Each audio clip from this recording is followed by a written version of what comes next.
Hello everyone guys, my name is Prashant and you are watching class 11th by New Indian Era YouTube channel. और इस channel के अंदर आप सभी लोगों को बड़े ही अच्छे से अंदाज में और प्रॉपर तरीके से गाइज लेक्चर नंबर 2 फिजिक्स का चैप्टर नंबर 1 आज हमारा यहाँ पे शुरू हुआ है।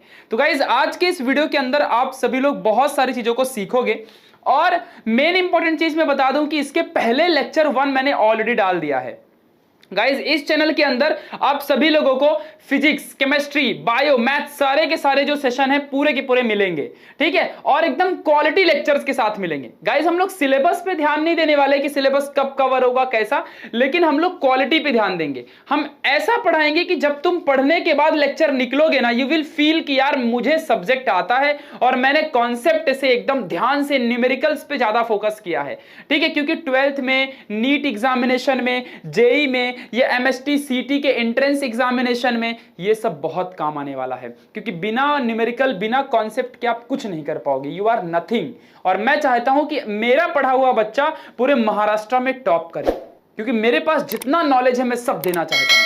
और गाइस अगर आप लोग को मजा लेना है लेक्चर का तो पूरे लेक्चर को डिटेल में देखो एट द एंड तक। यू विल डेफिनेटली फील कि यस भाई हमने कहीं से तो पढ़ा है, हमारे पास नॉलेज आई है, ये बात आप ध्यान रखना। तो गाइज स्टार्ट करने से पहले एक छोटी सी रिक्वेस्ट करूंगा कि जो मैंने ये ठाना है कि मैं फ्री एजुकेशन डिटेल्ड कॉन्सेप्ट के साथ क्वालिटी लेक्चर सारे बच्चों को प्रोवाइड करूंगा, सारे बच्चों तक पहुंचे। और आप सभी बच्चों तक प्लीज शेयर कर देना अगर आपको वीडियो अच्छी लगेगी तो। थोड़ा सा अगर चैनल में नए हो तो सब्सक्राइब कर दो और लाइक जरूर करना लेक्चर को। तो चलिए गाइज शुरुआत करते हैं आज के इस प्यारे से सेशन की।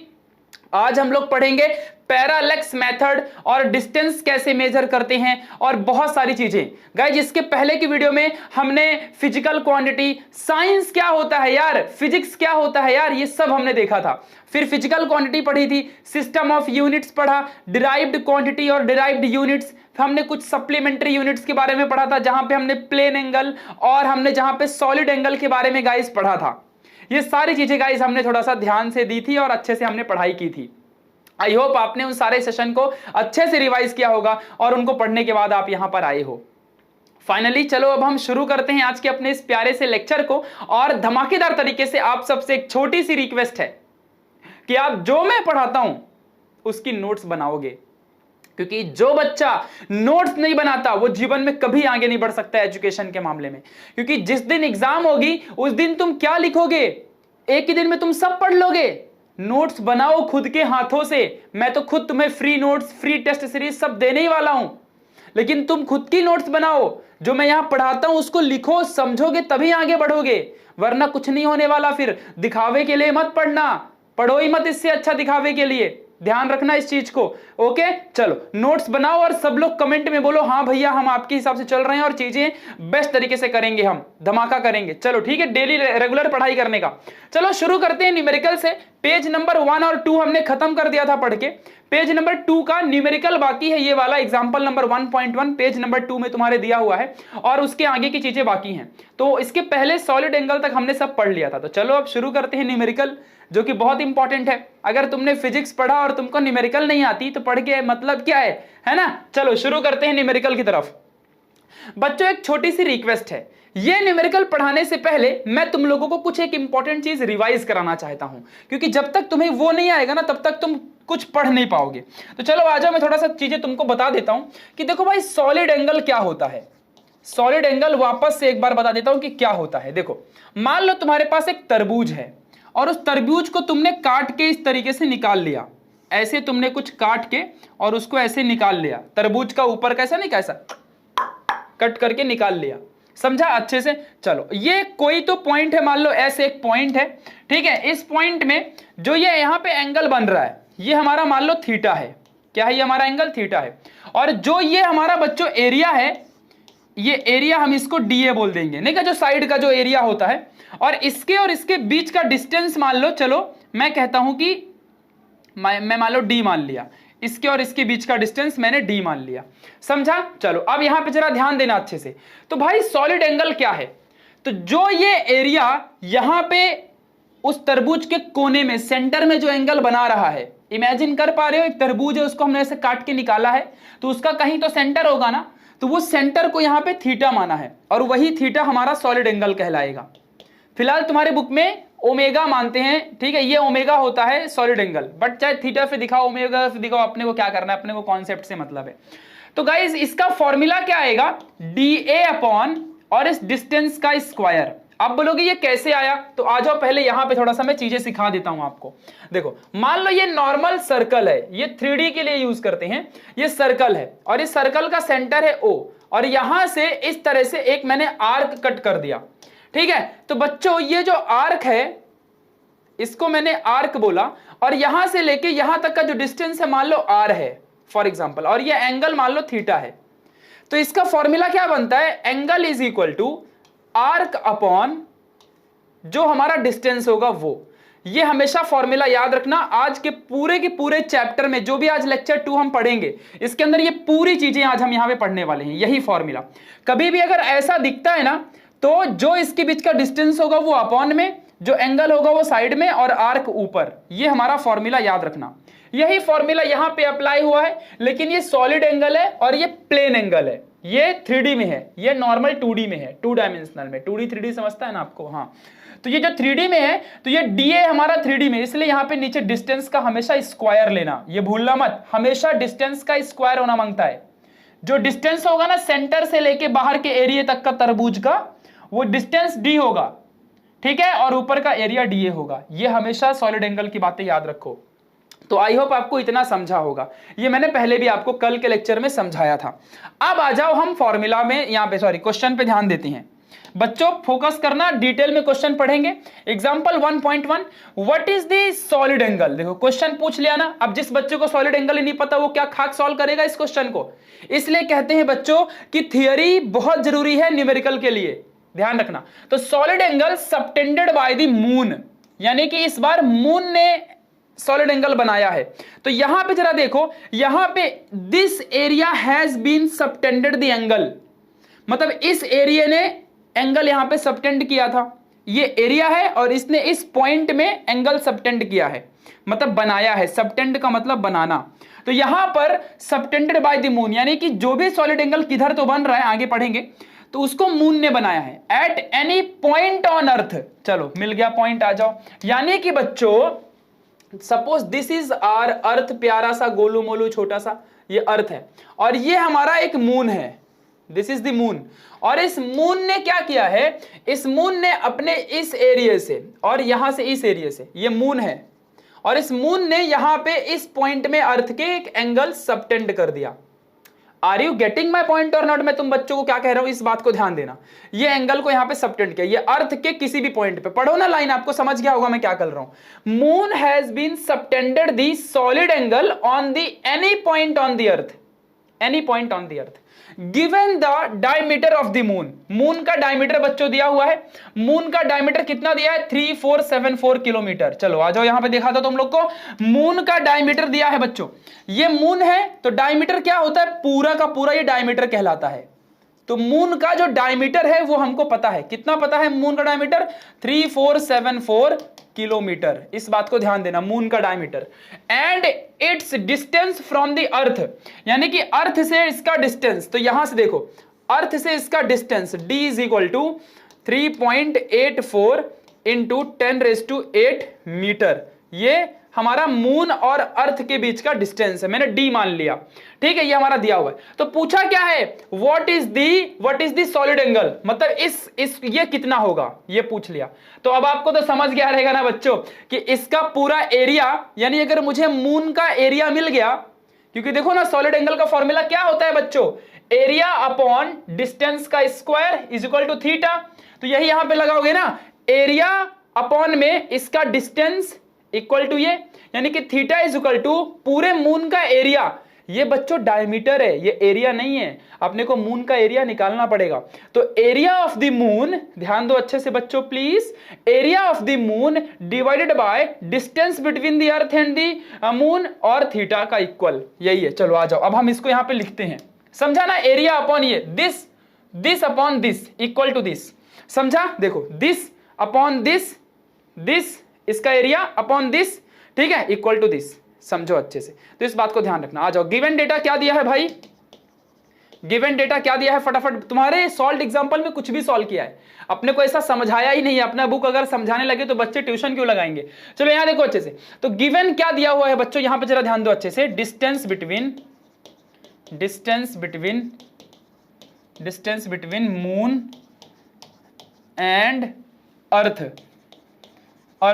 क्या दिया है बच्चों, डिस्टेंस, मैं इसको d मानता हूं, तो d is equal to 3.84 into 10⁸ metre. ध्यान देना थोड़ा सा, यूनिट में भी अभी लफड़ा होने वाला, यही सब गलती बच्चे करते हैं, ये गलती मत करना।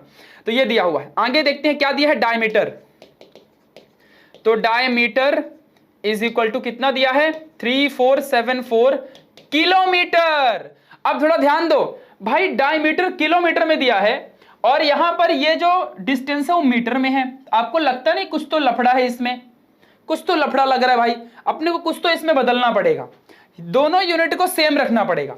या तो तुम किलोमीटर को मीटर बना दो, या तो मीटर को किलोमीटर बना दो, या मीटर किलोमीटर नहीं चलेगा, या तो इधर किलोमीटर तो इधर भी किलोमीटर, या इधर मीटर तो इधर भी मीटर, यूनिट सेम करनी पड़ती है तभी क्वेश्चन करेक्ट आता है। अब तुम 10th में थोड़ी ये सब न्यूमेरिकल पढ़े थे, पढ़ा था क्या तुमने 10th में, कोई सिखाया ही नहीं, तब तो तुम किसी और टीचर से पढ़ रहे थे, अपना टाइम बर्बाद किया उधर पैसा भर के। इसलिए कहता था, जो बच्चा मेरे से 10th में पढ़ा था, मैं कहता था बच्चों पढ़ लो न्यूमेरिकल, 11th 12th में काम आएगा, यही तुम्हें कहता था। पर कोई ना, अभी भी तुम्हें जिंदा हूं, मैं करा के दूंगा ना, ठीक है। तो किलोमीटर को मीटर में कन्वर्ट करना पड़ेगा, या तो तुम मीटर को किलोमीटर में कन्वर्ट करो। अब चलो एक यूनिट, एक तरीका होता है कन्वर्ट करने का।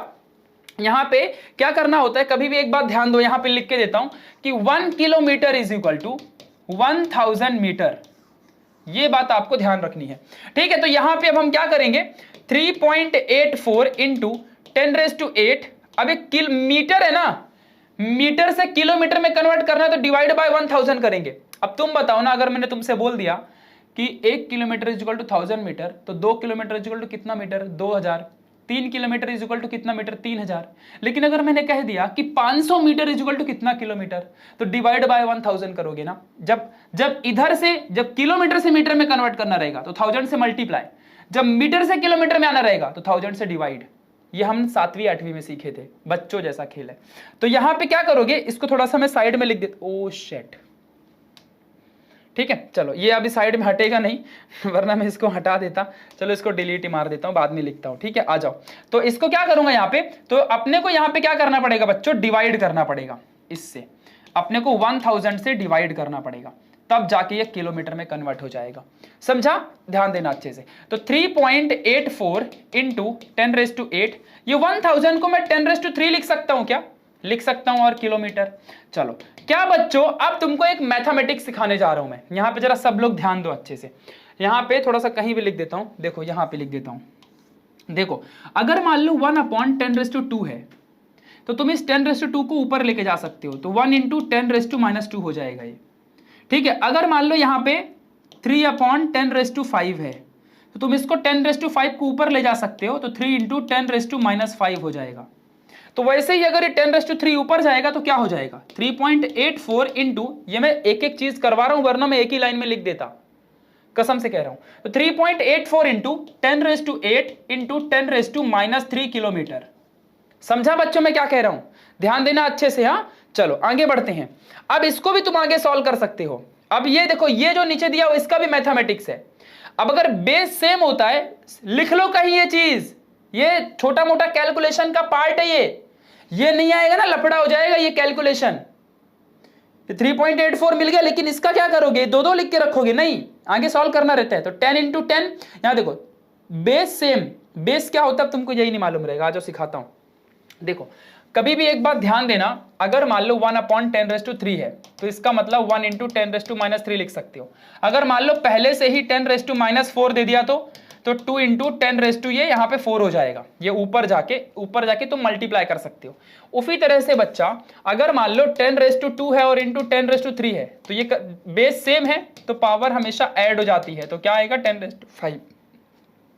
अगर मान लो 10⁻⁻⁴ है और 10⁻⁻⁶ है, तो ये क्या बनेगा, बेस सेम है तो पावर क्या होगा, ऐड होगा। देखो ऐड, अब माइनस माइनस को कैसे ऐड करते हैं, लिखने का तरीका देखो, -4 प्लस करने का और फिर ब्रैकेट दिया इसको, क्यों, क्योंकि अगर ब्रैकेट नहीं देता तो कैसे दिखता वो, समझो ना। तो 10⁻⁴ प्लस -6, तो 10 यहां पे क्या आएगा 10 रेज टू -4 -6 क्या होगा, माइनस माइनस प्लस होता है, पांचवी में पढ़ा था, पांचवी कक्षा में, माइनस माइनस प्लस होता है। तो ये 6 + 4 क्या हो जाएगा 10, और बड़े नंबर के पास माइनस, तो 10 raise to -10, this will be the answer.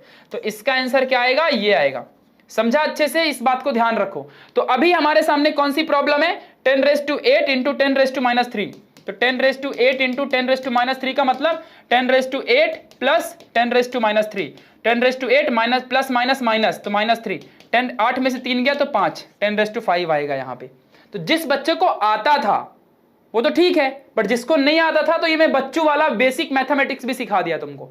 अब अगर तुमको ये 10 के पावर को हैंडल करने आ गया, तुम आधे से ज्यादा कैलकुलेशन को यूं परफॉर्म कर लोगे। ये बताना था मुझे वो न्यूमेरिकल करवा के।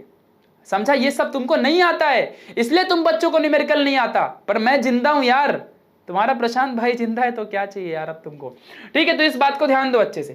तो अब चलो इसको आगे क्या लिख सकते हो बच्चों, कहां पे लिखने का भाई, इधर पे देखो। तो 3.84 इंटू 10 रेज टू 5 किलोमीटर। ठीक है, समझाना कैसे आया, इसको मैंने मल्टीप्लाई कर दिया, 10 रेज टू 8 और 10 रेज टू -3 कर दिया, 10 रेज टू 5 किलोमीटर आ गया। तो हमको क्या मिल गया, distance between the earth and the moon. ये सब जो एक्स्ट्रा बताया इसको हटा देता हूं, मैंने उधर लिखवा दिया ना वो पेज में, तो इसको यहां लिख के क्या मतलब। ठीक है, अच्छा साफ सुथरा स्लाइड दिखना चाहिए। चलो ठीक है, अब यहां देखो, ये क्लियर है, सबको समझा है ना। बस अपन ऐसा कर सकते हैं, देखो कैसा, अपॉन में, देखो क्यों करते हैं ऐसा, अपन अपॉन में सॉल्व करना हार्ड होता है ना, तो इसको ऊपर ले जाके मल्टीप्लाई अच्छे से चिंदी बना देते हैं, इसको आसान हो जाता है करना। ऐसे ही इसको भी देखो, ये 2 लिख के क्या मतलब, इसको 1 कर दिया, 2 दिख रहा है 1 कर देने का, ऐसा अच्छा लगता है इसलिए ऐसा करते हैं अपन, जल्दी होता है कैलकुलेशन। ठीक है, तो डिस्टेंस मिल गया। अब डायमीटर भी लिख के दिखाओ ना फिर यहां तो ये लिख दिया, अब डायमीटर भी लिख के दिखाना पड़ेगा अपने को। तो डायमीटर वहां से मिटा दिया था ना मैंने, तो कितना आएगा 3474 किलोमीटर। अब देखो ये भी यूनिट किलोमीटर में और वो यूनिट भी किलोमीटर में, ये यूनिट बहुत प्रॉब्लम देता है। पूरा कैलकुलेशन अभी तो सिर्फ हम यूनिट ही सॉल्व किया, यूनिट को सेम बनाया, आगे तो मुझे समझाना बाकी है। ये समझा है ना, अभी सिर्फ हमने यूनिट पे ध्यान दिया बच्चों, हाँ ध्यान देना अच्छे से। तो हमने डिस्टेंस का यूनिट सेम कर लिया, सब कुछ, इतना सारा स्टेप होता नहीं है, बट फिर भी मैंने पहली बार करा रहा हूं ना ये न्यूमेरिकल, इसलिए मैं सारे डिस्टेंस, सारे के सारे एक एक चीज अच्छे से करा के दूंगा। ठीक है, किलोमीटर में हो गया।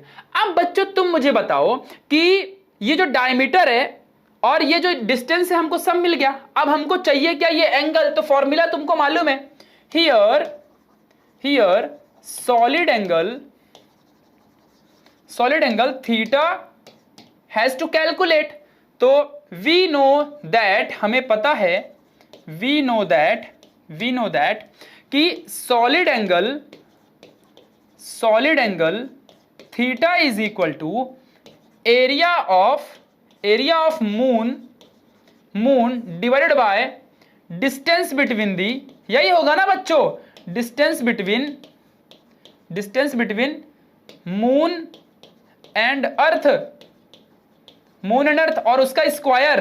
भाई उसका स्क्वायर नहीं करोगे, समझा ना, यही होएगा ना। अरे इधर आ जाओ, एरिया अपॉन डिस्टेंस का स्क्वायर, वही तो थीटा हमारा होता है सॉलिड एंगल के लिए। एरिया जो एंगल बना रहा है उसका एरिया, वहां पे एंगल मून बना रहा है तो मून का एरिया यहां पे, डिवाइडेड बाय जो भी डिस्टेंस होगा उसके बीच में, एरिया के और इसके बीच में उसका स्क्वायर, और इक्वल टू थीटा।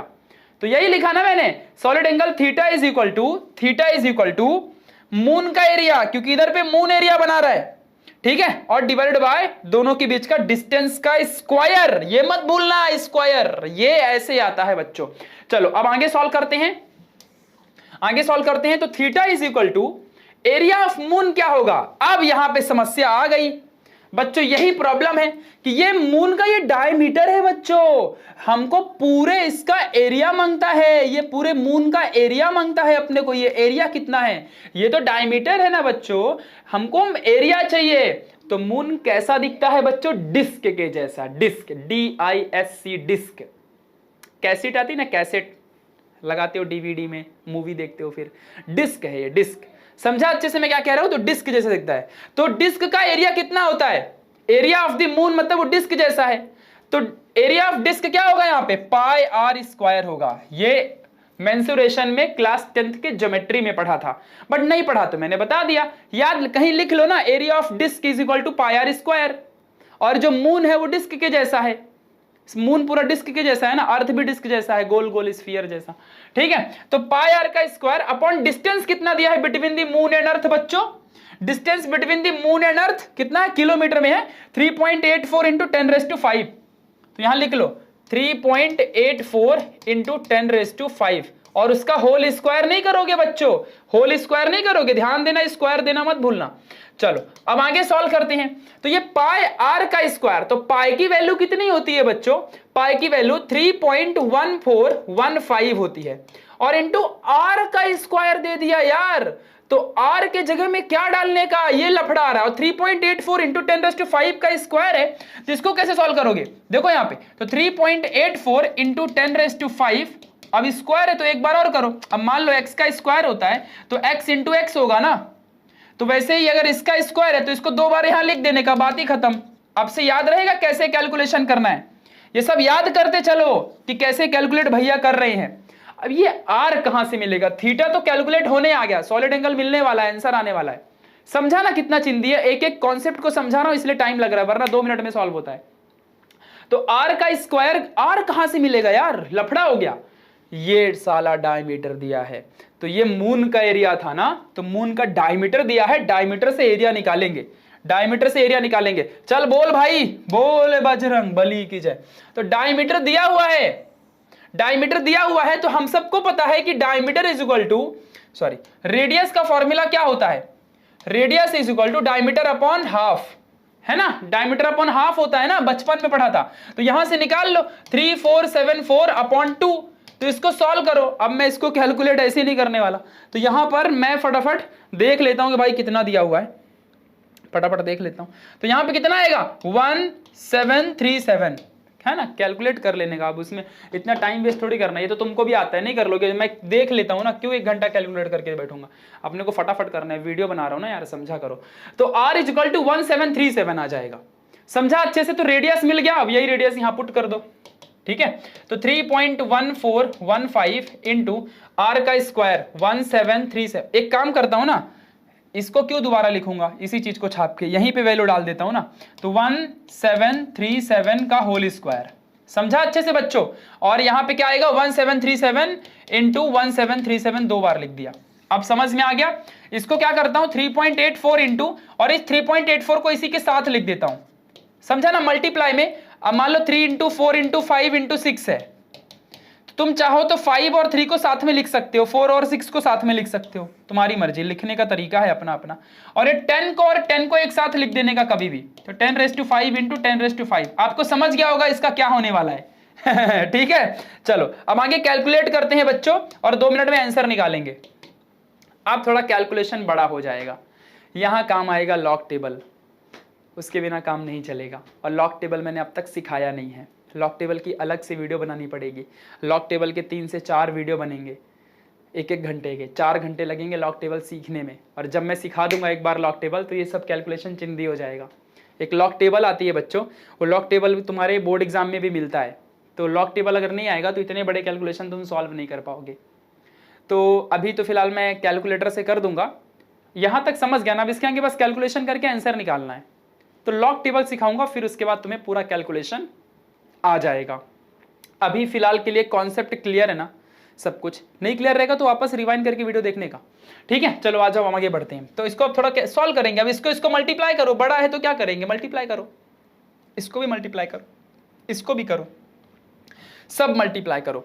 तो आ जाओ देखते हैं कि क्या आता है मल्टीप्लीकेशन के बाद आंसर, मल्टीप्लीकेशन के बाद आंसर क्या आएगा, चलो फटाफट देखते हैं अब, ठीक है। तो सबसे पहले मैं क्या करूंगा 3.1415 मल्टीप्लाई बाय 1737 मल्टीप्लाई 1737, कितना है भाई, बहुत बड़ा आंसर आया, 94,9478436.41, ठीक है। ध्यान देना अच्छे से, ये इस तरीके से सॉल्व कर रहा हूं, टेंशन मत लो, दूसरा तरीका भी बताऊंगा, अभी रुक जाओ।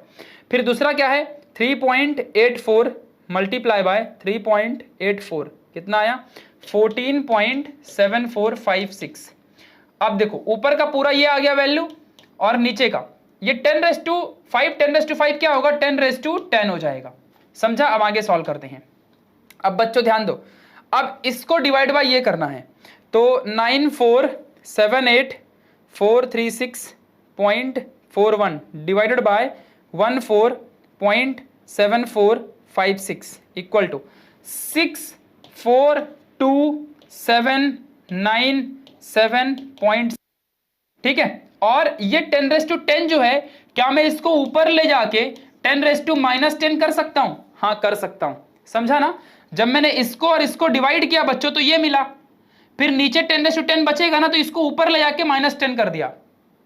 नहीं समझा? ये नहीं समझा? आ जाओ समझा देता हूं। देखो रुको बताता हूं। देखो अच्छे से 97.6 ठीक है। अब देखो डिवाइडेड बाय 10⁻10 बचेगा। अब समझा कि नहीं समझा? इसको डिवाइड करोगे तो ये आ गया, और अपॉन में 10⁻10 दिया हुआ है ना, तो अब इसको अब ऊपर लेके जाओ, समझा ना। अब ऊपर लेके जाओगे तो अगली स्लाइड में आ जाओ, तो अब क्या मिलेगा यहां पे? Theta is equal to 642,797.6 upon, यहां पे अपॉन में अब ना लेके बाजू में ले लो 10⁻−10। चलो अब इसको थोड़ा पॉइंट शिफ्टिंग समझेंगे। अब जो मैं करने जा रहा हूं उसको मैं अलग मेथड से यहां सॉल्व करा के दिखाऊंगा तुमको उसी क्वेश्चन को, ठीक है। तो अब मैं जो करने जा रहा हूं, देखो सीधा मैं आंसर लिख दूंगा 2797, ठीक है, 6 इंटू 10⁻, ये पॉइंट हटा दो, 6 हटा दो, इंटू 10⁻−5, ठीक है। इतना आ गया answer. This is your answer, ये करेक्ट आंसर है।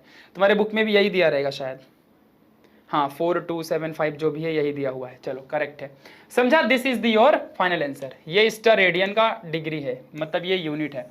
This is your final answer. तो बच्चों ये था हमारा पूरा का पूरा मेन फंडा।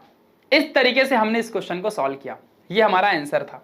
एक मैं लॉग टेबल की वीडियो बनाऊंगा जिसमें पूरा कैलकुलेशन कैसे करते हैं वो समझाऊंगा, सिर्फ कैलकुलेशन के ऊपर वीडियो रहेगी। तो आपको फाइनली आंसर समझाना कैसे आया, ये सब हमारे एग्जाम्पल है ये, लेकिन हमारे बुक में ऐसा सॉल्व नहीं किया और बच्चे हो जाते हैं बहुत कंफ्यूज, ठीक है। तो ध्यान देना जरा अच्छे से कि सॉलिड एंगल फाइंड करने बोला था तो हमने पहले यूनिट सेम कर ली। मैंने मीटर को किलोमीटर में कन्वर्ट किया, इसलिए ऐसा हो गया। तुम किलोमीटर वाले को भी मीटर में कर सकते थे, नो इशू, ठीक है। तो हमने मीटर को किलोमीटर में कर दिया था, नो टेंशन। तो हमने इसको ऐसे सॉल्व किया। बस हमारे को माइंड लगाना है कि ये जो हमारा यहाँ पे फॉर्मूला था बच्चों, ये हमें याद रखना है कि एरिया अपॉन डिस्टेंस का स्क्वायर होता है सॉलिड एंगल में, ठीक है। फिर हमने कैलकुलेशन में डायमीटर से रेडियस निकाल लिया, ये मून का रेडियस था तो हमने यहां पे पुट कर दिया, और एरिया ऑफ डिस्क, क्योंकि मून डिस्क जैसा दिखता है इसके लिए उसका एरिया πr² डालना पड़ा। यहां पे करके पूरा कैलकुलेटर से हमने सॉल्व किया। लॉग टेबल से कैसे सॉल्व करना है बच्चों, उसका एक अलग से वीडियो बनाऊंगा, तब आपको समझेगा, इतना आसानी से नहीं समझने वाला। तो आप टेंशन मतलब, वीडियो जल्दी आ जाएगी लॉग टेबल की, ठीक है। चलो तो सब बच्चों को यहां तक क्लियर है? किसी को थोड़ा भी डाउट है? ये सब अच्छे से आता है ना अभी? चलो अब गाइस हम शुरू करने जा रहे हैं नेक्स्ट टॉपिक, ठीक है। अपने पेज नंबर 2 का सबसे नेक्स्ट टॉपिक अब हम लोग शुरू करने जा रहे हैं। हर एक बच्चे को इस चीज को याद रखना है, जो कि आपके लिए बहुत ज्यादा जरूरी है। क्लियर है बच्चों? चलो तो conventions for the use of the SI unit. तो कभी भी एक बात ध्यान रखो अच्छे से, हमने अभी देखा था कि इन एनी न्यूमेरिकल बच्चों, in any numerical unit should be same, unit should be same. अभी हमने देखा था ना कि हमारे बुक में देखो कैसे दिया हुआ था, हमारे बुक में देखो कैसा दिया हुआ था कि ये मीटर में है और ये किलोमीटर में है, तो ये दोनों यूनिट सेम रखनी पड़ती है, ये हमेशा याद रखना। अच्छा ये जो गाइस एसआर लास्ट में यूनिट आया है, ये क्या चीज है आपको इस क्वेश्चन के अंदर समझा देता हूं। इसे हम कहते हैं स्टार रेडियन, ये स्टार रेडियन है। ये किसकी यूनिट है? It is a unit of solid angle, ये सॉलिड एंगल की यूनिट होती है, इस बात को हमेशा ध्यान रखना। ये स्टार रेडियन एसआर दिखाते हैं, ध्यान रखो अच्छे से, सब बताते चल रहा हूं क्योंकि बहुत जरूरी है। अच्छा अब आ जाओ conventions for the use of SI unit, कि एसआई यूनिट हम कैसे यूज करेंगे, एसआई यूनिट्स का हम इस्तेमाल कैसे करेंगे, वो हमें देखना है। तो गाइस करीबन आपको यहाँ पे 6-7 पॉइंट मिलेंगे, सारे पॉइंट मुझे समझाना पड़ेगा। चलो आ जाओ, पहला पॉइंट, ये एग्जाम में फॉर 3 मार्क्स बोर्ड एग्जाम में आता है, तो ये सिर्फ 11th में आएगा, 12th में नहीं। तो unit of every physical quantity should be represented by symbol, हमें भी मालूम है। अब जैसे कि फॉर एग्जांपल लिखा हुआ है मीटर, तो 5 मीटर नहीं लिखने का ऐसा कभी भी, ये रॉन्ग वे है लिखने का, कभी भी 5 मीटर लिखने का ऐसा, ठीक है, ये करेक्ट वे है, याद रखो। दूसरा पॉइंट पढ़ो, full name of the unit always start with a smaller letter, even if the name is after a person, example 1 newton, 1 joule. अगर मान लो 1 न्यूटन भी लिखना है तो ये स्मॉल लेटर से ही शुरू करने का, कभी भी कैपिटल लेटर यूनिट में मत लिखना। बट सिंबल फॉर, अब अगर ये 1 न्यूटन फुल वर्ड हो गया, अब इन न्यूटन का अगर सिंबल लिखोगे तो एन होता है, तो यहां आगे पढ़ो, but symbol for unit named after a person should be in capital letter.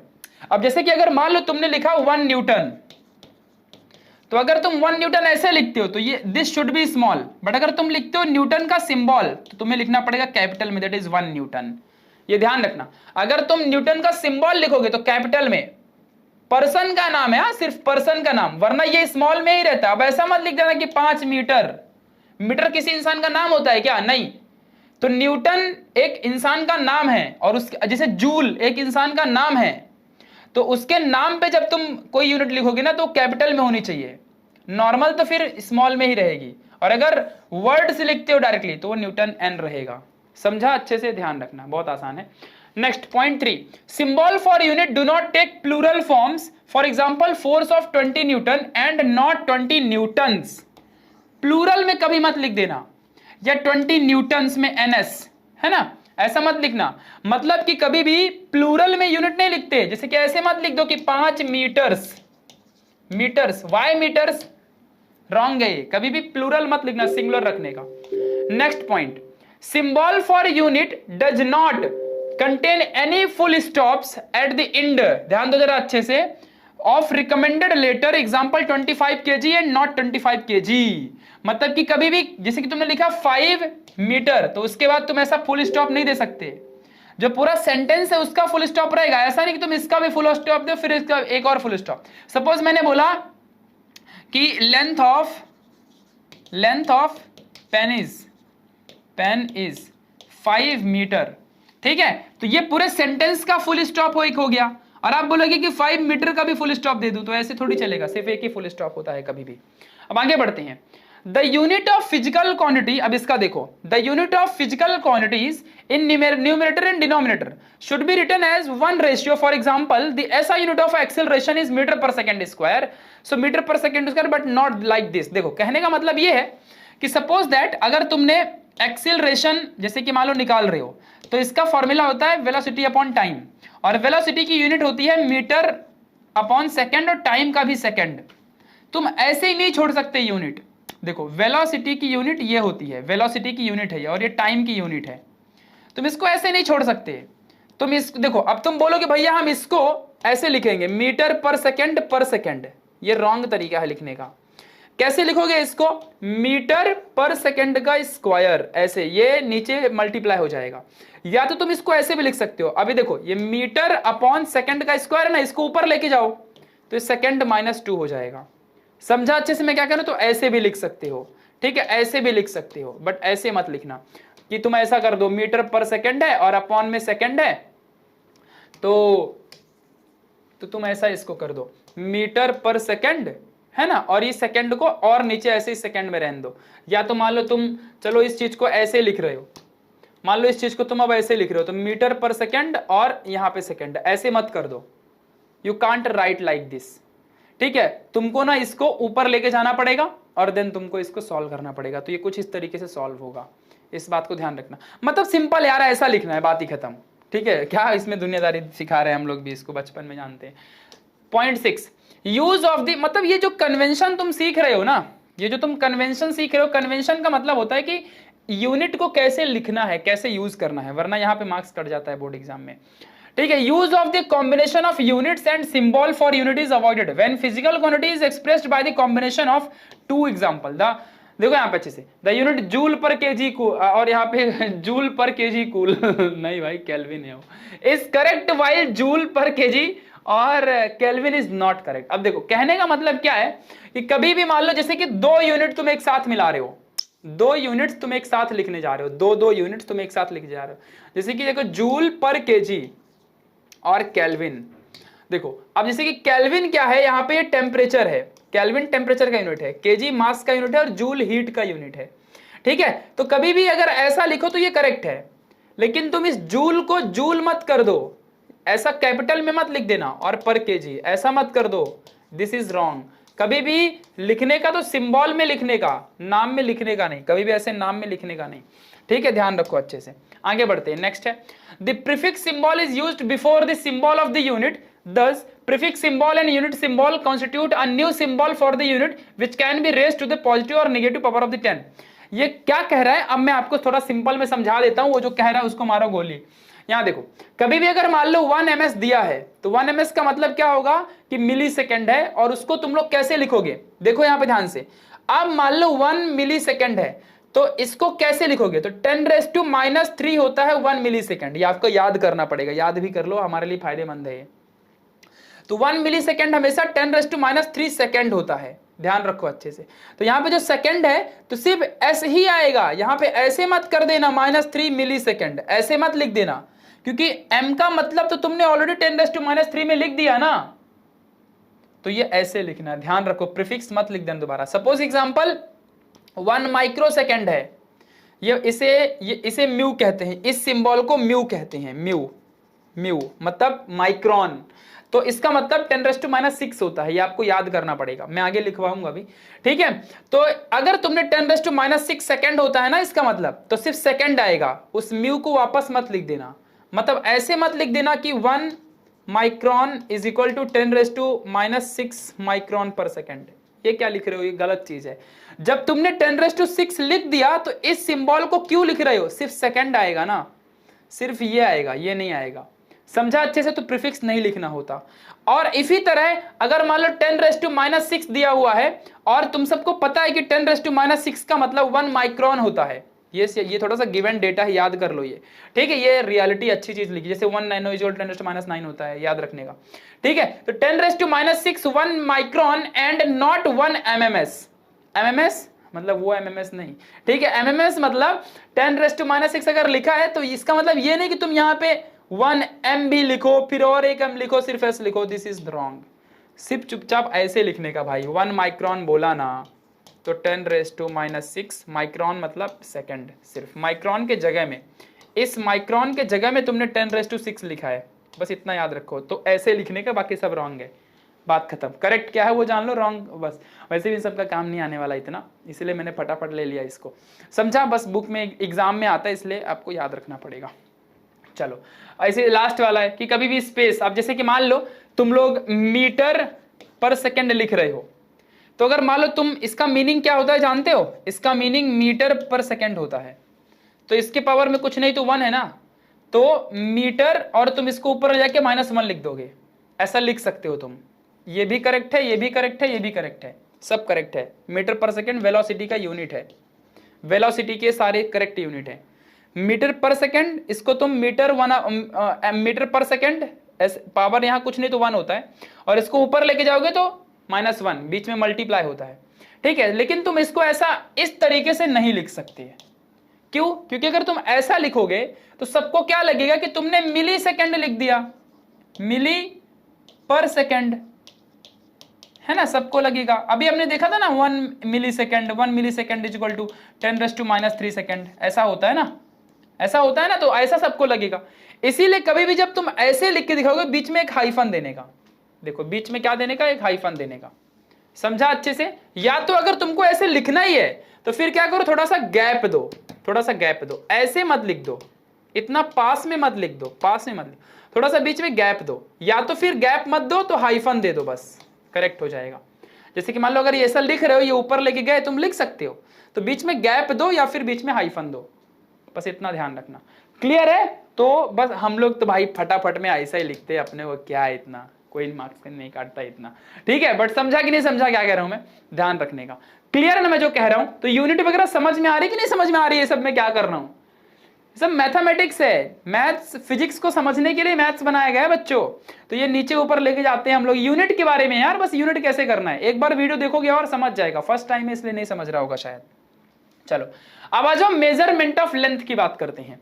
देखो समझता सबको है, समझने की कोशिश करनी पड़ती है बच्चों, जो इंसान समझने की कोशिश नहीं करता वो इंसान कभी आगे नहीं बढ़ सकता। समझने की कोशिश करनी पड़ती है तब जाके हमें समझता है कोई भी चीज, तो समझने की कोशिश करो तब समझेगा। एक दो बार और लेक्चर देखो। अब जैसे कि न्यूमेरिकल पहला वाला था, दुनिया का सबसे पहला न्यूमेरिकल है तुम्हारे लाइफ का, वो भी इतना बड़ा न्यूमेरिकल पहली बार आ गया, तो मैं जानता हूं कि 90% बच्चों को नहीं समझा होगा, क्योंकि 10th में तुम्हारे टीचर ने तुमको कहाँ अच्छे से पढ़ाया, वो रट्टा मरवाता था, तुम वैसे ही पढ़ते थे, बहुत से बच्चों ने 90 भी निकाल लिया होगा, उनको भी नहीं समझेगा। लेकिन फिर भी मैंने एक एक चीज को डिटेल में समझा। उतना तो तुम्हारा ट्यूशन का 11वीं का टीचर इतना डिटेल में कैलकुलेशन वगैरह नहीं कराएगा, 10 के पावर को ऊपर ले जाओ नीचे लाओ वो सब कहाँ बताता है टीचर। लेकिन फिर भी मैंने एक एक चीज बताई है।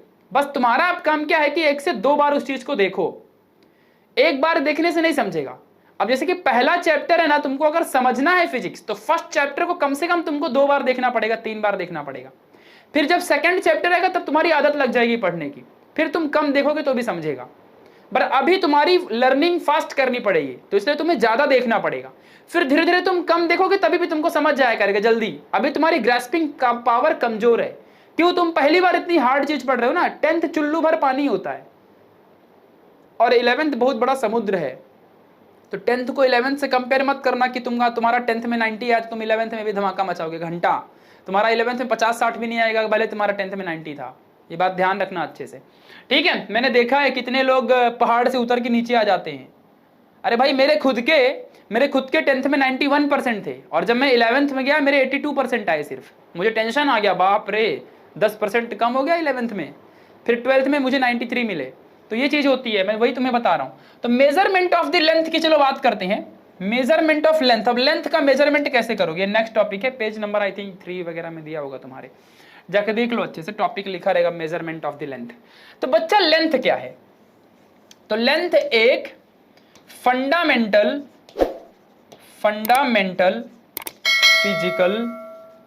फिजिकल क्वांटिटी है। फंडामेंटल फिजिकल क्वांटिटी है। क्या है लेंथ हमारा? ये एक फंडामेंटल फिजिकल क्वांटिटी है। इस लेंथ की फंडामेंटल यूनिट क्या होती है बच्चों? फंडामेंटल यूनिट क्या होती है इसकी? फंडामेंटल यूनिट क्या होती है इसकी? मीटर। अच्छा, तो लेंथ ऑफ, जो मेजरमेंट ऑफ लेंथ है, ये तो तुमने सीख लिया कि ये क्या होता है क्या नहीं। इसका यूनिट क्या होता है? मीटर। सिंबल क्या है? एम, है ना। ये एसआई यूनिट है जो दुनिया में एक्सेप्टेड है।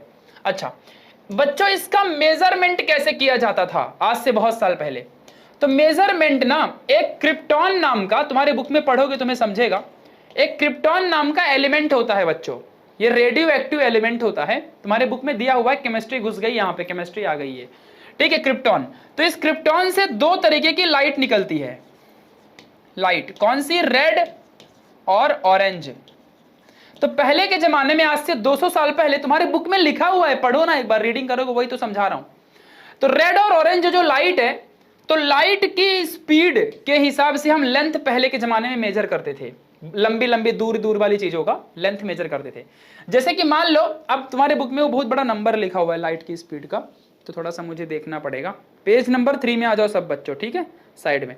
चलो, तो तुम्हारी बुक में लिखा हुआ है कि लाइट की, जैसे रेड है, ऑरेंज है, कोई भी लाइट रहे, तो क्रिप्टॉन नाम का एक एलिमेंट है जो अपने अंदर से लाइट निकालता है। रेड और ऑरेंज नाम की लाइट निकालता है बाहर, ठीक है। तो उसके अंदर का जो लाइट की स्पीड है तो वो कितनी है जानते हो? 299792458 मीटर पर सेकेंड, इस हिसाब से है। मतलब कि 1 सेकंड में इतने मीटर ये भागता है लाइट। 1 सेकंड में इतने मीटर भागती है लाइट, ये समझा? तो अगर कभी भी हमको मीटर कैलकुलेट करना होता था तो उसको हम लोग इसी लाइट से कंपेयर करते थे पहले के जमाने में। पहले के जमाने में अगर हमें किसी का भी मीटर निकालना हो, किसी का लेंथ फाइंड करना हो, लंबी दूरी, जैसे स्टार का, प्लैनेट का, किसी का भी हो, अगर हमें कैलकुलेट करना हो तो हम लोग हमेशा बच्चों लाइट के स्पीड से कंपेयर करते थे। पहले के जमाने में 200 साल पहले अगर लंबी दूरी का कुछ कैलकुलेट करना हो तो यही करते थे। लेकिन ये तो भाई हमेशा नहीं कर सकते ना यार, ठीक है। तो ये बाद में प्रॉब्लम देने लग गया। हालांकि जानते हो ये क्या लिखा हुआ है? ये फुकट में, ये रियल वैल्यू है। सच बताऊं तो लाइट की स्पीड यही होती है ना, तुमने पढ़ा भी होगा, मीटर पर सेकेंड, यही तो है सच में। ये राउंड फिगर करोगे तो यही चीज है, मतलब वही है। अब पढ़ो ना, 2999 ऐसा 3.8 सीधा लिख दो एक ही बार में, और 10⁸ ये जो हुआ ना, ये पॉइंट शिफ्टिंग है बच्चों। ये अभी नहीं समझाऊंगा, ये लॉग में समझाऊंगा। मैं सोच रहा था कि पहले वाले न्यूमेरिकल में तुम्हें पॉइंट शिफ्टिंग समझा दूं, बट मैं नहीं समझाया। मैं अभी क्यों समझाने का, लॉग टेबल में समझाऊंगा ना, ठीक है। तो लॉग टेबल की वीडियो में पॉइंट शिफ्टिंग समझाऊंगा कि ये 2.99 3.8 कैसे बन गया। हालांकि ये तुम्हें याद होगा कि स्पीड, लाइट की स्पीड इतनी होती है। 3.8 इंटू 10⁸ मीटर पर सेकंड, ये फिक्स है, तुम्हें हमेशा याद रखना पड़ेगा ये नंबर। किसी ने पूछा लाइट की स्पीड कितनी होती है, तो क्या बताओगे? 3.8 इंटू 10⁸ मीटर पर सेकंड, यानी 1 सेकंड के अंदर इतना किलोमीटर, इतना मीटर लाइट भागती है 1 सेकंड में, इतना ये स्पीड है लाइट की। और वही चीज यहां भी लिखा हुआ है, बस ये एग्जैक्ट नंबर है और ये राउंड फिगर करके लिखा हुआ है। ये कैसे निकालते हैं, ये लॉग टेबल की जब वीडियो आएगी तब बताऊंगा। अभी तो कुछ चीजें याद करते जाओ ना, लॉग वाली चीज थोड़ा सा आगे के लिए पोस्टपोन कर दो, आगे समझाऊंगा ना नया वीडियो में, क्या टेंशन ले रहे हो, पूरा उसका वही आएगा। तो लेंथ का मेजरमेंट ऐसे करते थे बच्चों पहले। कुछ तुम्हारे इसमें दिया भी हुआ है लेंथ के बारे में, जरा यहां ध्यान देख लो, अच्छे से थोड़ा सा ध्यान दे लो। कुछ लेंथ दिया हुआ है, जैसे कि डिस्टेंस ऑफ एंड्रोमेडा गैलेक्सी। अब गैलेक्सी क्या होती है थोड़ा समझाना पड़ेगा, ये भी तुमको मेजरमेंट पूरा बाहर का, अपने अर्थ के बाहर का। देखो बच्चों क्या होता है कि एक छोटा सा प्लैनेट मिलके, बहुत सारे प्लैनेट मिलके एक सोलार सिस्टम बनाते हैं, और ऐसे बहुत सारे सोलार सिस्टम मिलके एक गैलेक्सी बनाते हैं। तो उसी में से हमारे अर्थ के बाहर, हमारे सोलार सिस्टम के बाहर एक एंड्रोमेडा गैलेक्सी है। तो हमारे अर्थ से उस एंड्रोमेडा गैलेक्सी का डिस्टेंस कुछ इतना है, ये 2 इंटू 10⁻22 का मतलब जानते हो? इसके बाद अब 22 जीरो लगा दो, कितने जीरो? 22 टाइम्स जीरो लगा दो, उतना मीटर डिस्टेंस है भाई, बाप रे। डिस्टेंस ऑफ नियरेस्ट स्टार, हमारा सन, देखो दुनिया का हर एक प्लैनेट स्टार होता है, ठीक है, तो हमारा सन भी एक स्टार है। हमारे अर्थ के सबसे पास में जो सबसे बड़ा स्टार वो सन है, लेकिन दूसरा कौन है? Proxima Centauri. तो ध्यान रखो, इसका नाम याद कर लो। सन के बाजू में जो सबसे, जनरल नॉलेज भी है, फिजिक्स में जनरल नॉलेज भी बहुत आता है, तो कभी भी सन के बाजू में जो एक सबसे बड़ा स्टार है वो प्रॉक्सिमा सेंचुरी है अर्थ से सबसे पास में जो स्टार है, हालांकि बहुत दूर है वो, कहने के लिए पास में है, ठीक है। तो डिस्टेंस टू नियरेस्ट स्टार जो सन है पहली बात, बट सन के बाद सबसे पास में कौन है? ये प्रॉक्सिमा सेंचुरी, और इसका डिस्टेंस कुछ इतना दूर है। चलो, डिस्टेंस ऑफ प्लूटो, हमारे सोलार सिस्टम में 9 प्लैनेट थे पहले, बट प्लूटो इतना छोटा प्लैनेट है, उसको हमारे सोलार सिस्टम से साइंटिस्टों ने कंसीडर करना छोड़ दिया।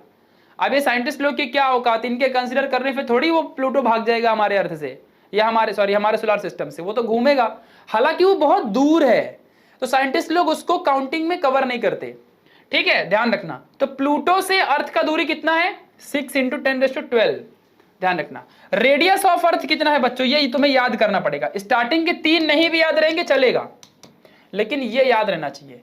तो अर्थ का रेडियस कभी भी ध्यान रखना, ये याद होना चाहिए तुम्हें, ये आगे काम आता है बहुत।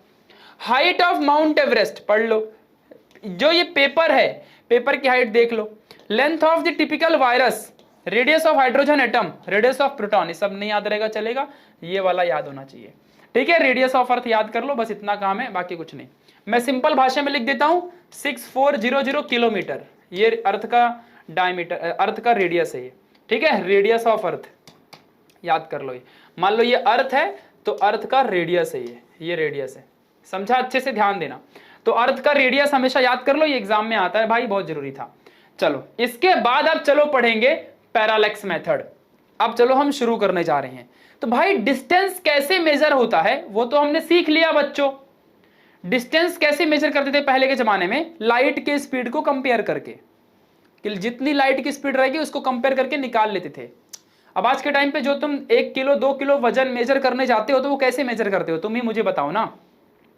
तुम लोग क्या करते हो? जो तुम्हारे एक तरफ 1 kg का वेट रखते हो और एक तरफ अपना सामान डालते हो, कंपेयर करके निकाल लेते हो वेट, है ना? वैसे ही लाइट को भी डिवाइड करके कंपेयर करके निकाल लेते थे पहले के जमाने के लोग, बट अब वैसा नहीं कर सकते, अब तो डिवाइस आ गए हैं, ठीक है। तो लार्ज डिस्टेंस कैसे मेजर करोगे? छोटे मोटे डिस्टेंस तो चलो ठीक है, बहुत दूर है, जैसे कि यहां से अभी हमने देखा कि प्लूटो का दूरी इतना था और वो प्रॉक्सिमा सेंचुरी इतना दूर है, सन का डिस्टेंस इतना दूर है अर्थ से, ये सब कैसे मेजर करते हो? इतना लंबा डिस्टेंस कैसे पता हमको? हम क्या उधर ऐसा लगा के मेजर करने गए क्या अर्थ से निकल के सन तक? हमको कैसे मालूम? चलो, तो वही हमें देखना है यहाँ पे बच्चों, ठीक है। तो measurements of large distance parallax method के थ्रू हम मेजर कर सकते हैं। अब जो मैं तुमको सिखाने जा रहा हूं बच्चों, ये बहुत जरूरी चीज सिखाने जा रहा हूं, और इस चीज पे थोड़ा सा ध्यान देना, क्योंकि ये बहुत इंपॉर्टेंट होने वाला है तुम्हारे लिए, ठीक है। तो दूरी, बहुत दूर वाले डिस्टेंस को हम कैसे मेजर करते हैं? तो with the help of with the help of parallax method, with the help of parallax method. अब ये पैरालेक्स मेथड होता क्या है? जैसे कि मान लो हमें स्टार का डिस्टेंस मेजर करना है, सन का मेजर करना है, मून का करना है अर्थ से, तो कैसे मेजर करेंगे? With the help of parallax method. But parallax method होता क्या है, चलो ये समझते हैं।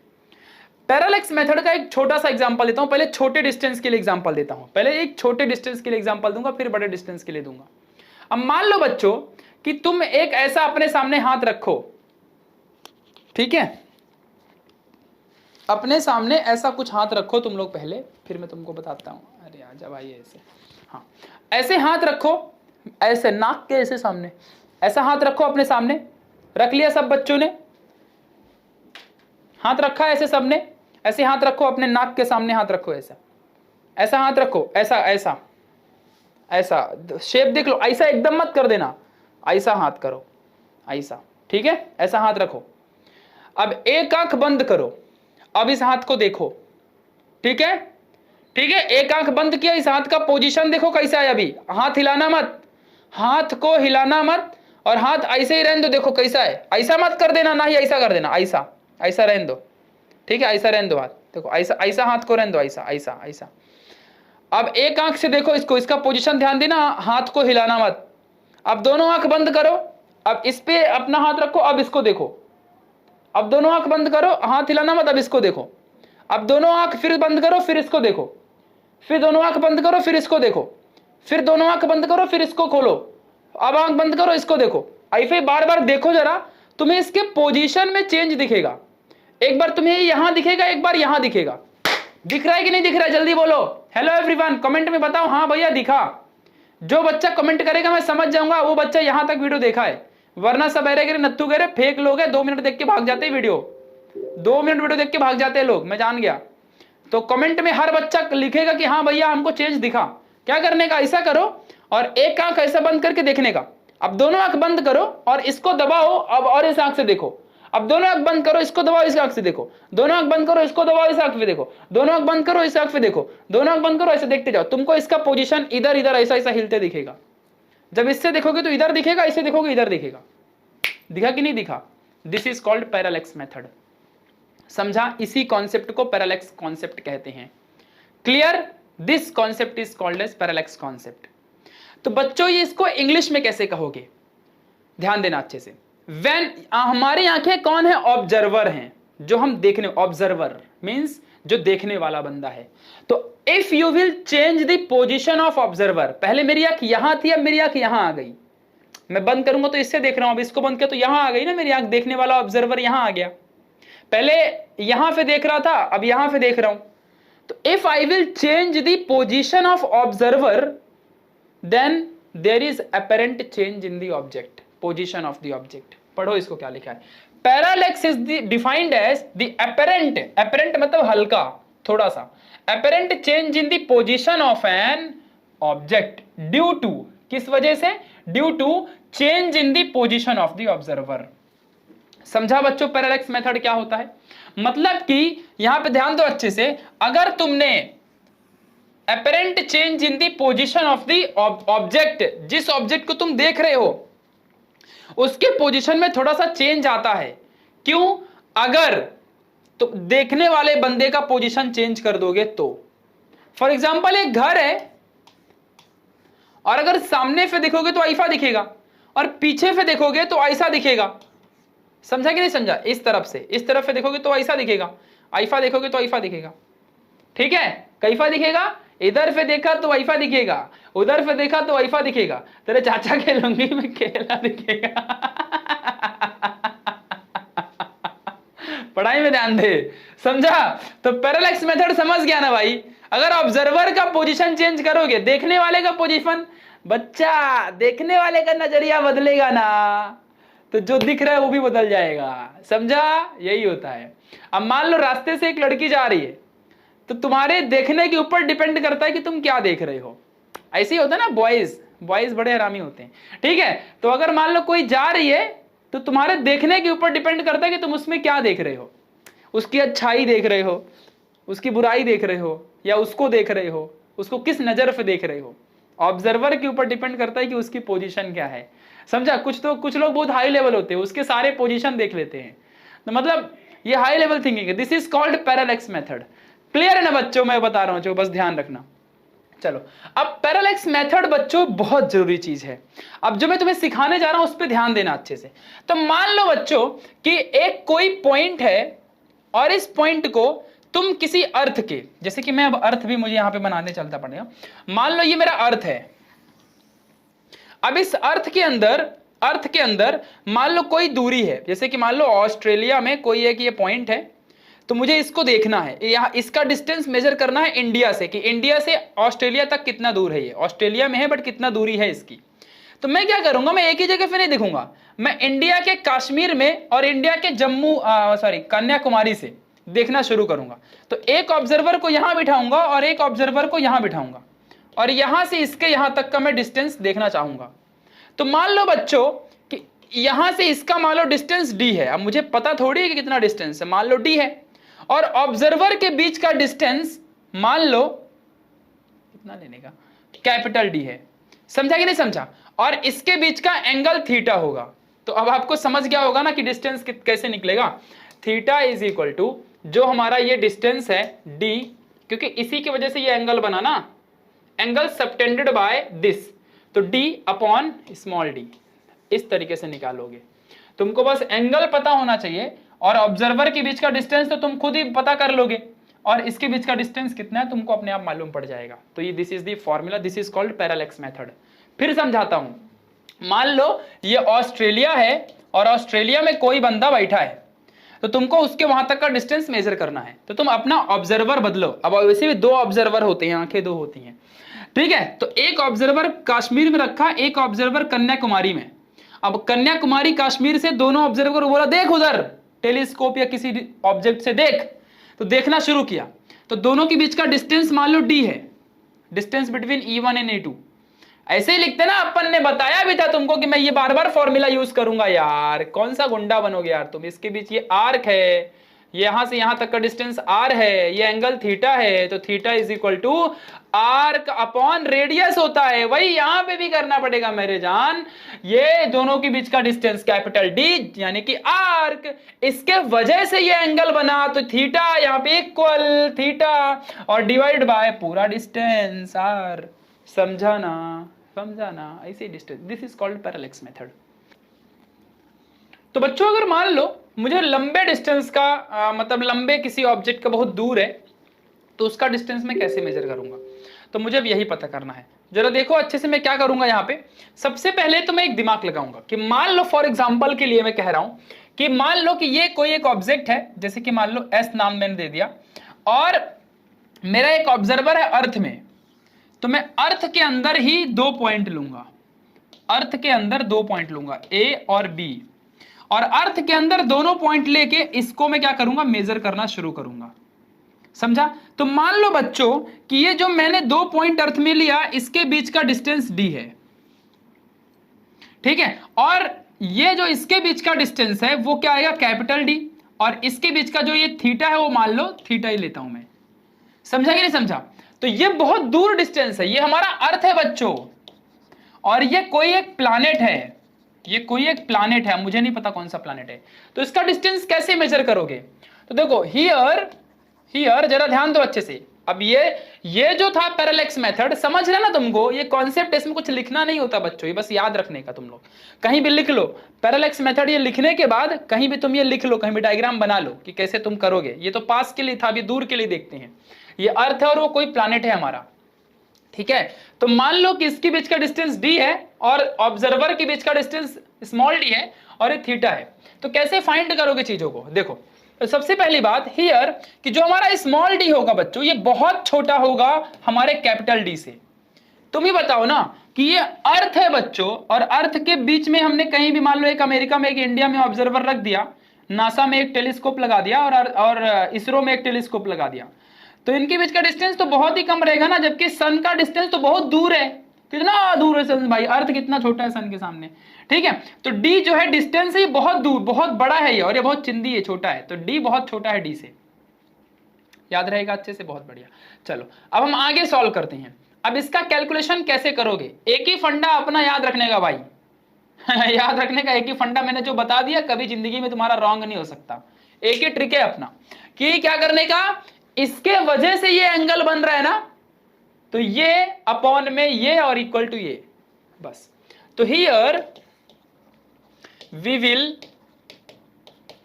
तुम्हारे बुक में बहुत सारा ज्योमेट्री सॉल्व कर दिया है, angle A B S, angle ये वो अरे कुछ नहीं करने का वो सब। Here we will get theta is equal to, याद है ना आपको मेरा मेथड, याद है ना, theta is equal to D upon D, खत्म। ये कितना है, आर्क डी है, अपॉन में कैपिटल डी, बस। अब तुम्हारे बुक में क्या दिया हुआ है, आ जाओ मैं तुम्हारे बुक के हिसाब से बता दूं, वरना तुम बोलोगे भैया नहीं समझा, भैया बुक के हिसाब से थोड़ा बताओ। आ जाओ, अब तुम्हारे बुक के हिसाब से समझाता हूं। देखो तुम्हारे बुक में क्या दिया हुआ है, देखो ये मान लो तुम्हारा अर्थ है, और अर्थ का एक कोई पॉइंट ए है और एक बी है, ठीक है, ध्यान देना अच्छे से। और ये हमारा कोई एक प्लैनेट है एस, तो ये प्लैनेट एस तक का तुम्हारा मान लो यहां पे डिस्टेंस है, ठीक है। तो इनके बीच का डिस्टेंस बी ले लिया तुम्हारे बुक में, और यहां तक का जो डिस्टेंस है वो डी ले लिया, ठीक है। और ये जो एंगल बनाया वो थीटा, ठीक है। तो तुम्हारे बुक के हिसाब से जो आएगा, तो मैंने क्या बोला, इसके वजह से ये एंगल बन रहा है ना, तो एंगल इज इक्वल टू क्या आएगा, ये आर्क हो गया तो b अपॉन में ये d, ठीक है। अब तुम्हारे बुक में क्या दिया हुआ है, ये d को इधर लेके जाओ और b को नीचे लेके आओ, तो थीटा यही मिलेगा ना, हाँ देखो, तो d is equal to b और थीटा, यही मिला था ना। तुम्हारे बुक में b लिया है, मैंने मेरे कॉन्सेप्ट में d, यहाँ पे स्मॉल d, यहाँ पे कैपिटल d ले लिया, तो मारोगे क्या मुझे, मेरी मर्जी ना, कुछ भी एबीसीडी दिखा दो, समझा ना यार। दूर का डिस्टेंस भी वैसे ही, वही कॉन्सेप्ट है। आप बोलोगे फिर बुक में दिखाया क्यों, हमको एडा बनाने के लिए दिखाया और कुछ नहीं। समझा ना मैं क्या कह रहा हूं, बस इतना ध्यान रखो बच्चों, ठीक है, समझा ना। पैरेलैक्स मेथड सिर्फ एक छोटा सा कॉन्सेप्ट है, क्यों किस लिए बताया गया है ये मेथड, कि हम दूर के डिस्टेंस को कैसे मेजर करते हैं, ऐसे मेजर करते हैं, बस इतना ध्यान रखना। अब आप तुम पूछोगे कि हमको ये एंगल कैसे पता चलेगा भाई, यार रियलिटी में अगर हमको मेजर करना रहेगा तो ये एंगल ये सब कैसे मालूम पड़ेगा, तो ये सब डिवाइस होते हैं बच्चों, और उनकी हेल्प से हम लोग पता कर पाते हैं। क्लियर है ना अच्छे से मैं तुम्हें क्या कह रहा हूं, ध्यान रहेगा सभी बच्चों को अपने में, चलो ठीक है। तो ये सब याद रखना। चलो नेक्स्ट टॉपिक क्या है बच्चों, measurement of distance to stars, कि स्टार तक का डिस्टेंस कैसे मेजर करोगे। देखो अच्छे से, तो सबसे पहले यहां पे जरा एक सबसे इंपॉर्टेंट पॉइंट जो तुमको मैं बताने जा रहा हूं वो देखो, कि sun is the star which is closest to the earth, पहली बात। The next closest star is at distance of 4.29 light year, बहुत बढ़िया। जिस parallax method from two most distance point on the earth for the stars will be too small to measure, and for this purpose we measure the parallax between two farthest point along the orbit of the around the earth. अब देखो ये जो कह रहा है ना बच्चों, देखो अब मैं आपको एक चीज सिखाता हूं, कि मान लो हमारे यहां तक का जो पैरेलैक्स मेथड तो कहीं भी लगा सकते हो, छोटा बड़ा डिस्टेंस किसी के लिए लगा सकते हो, ठीक है।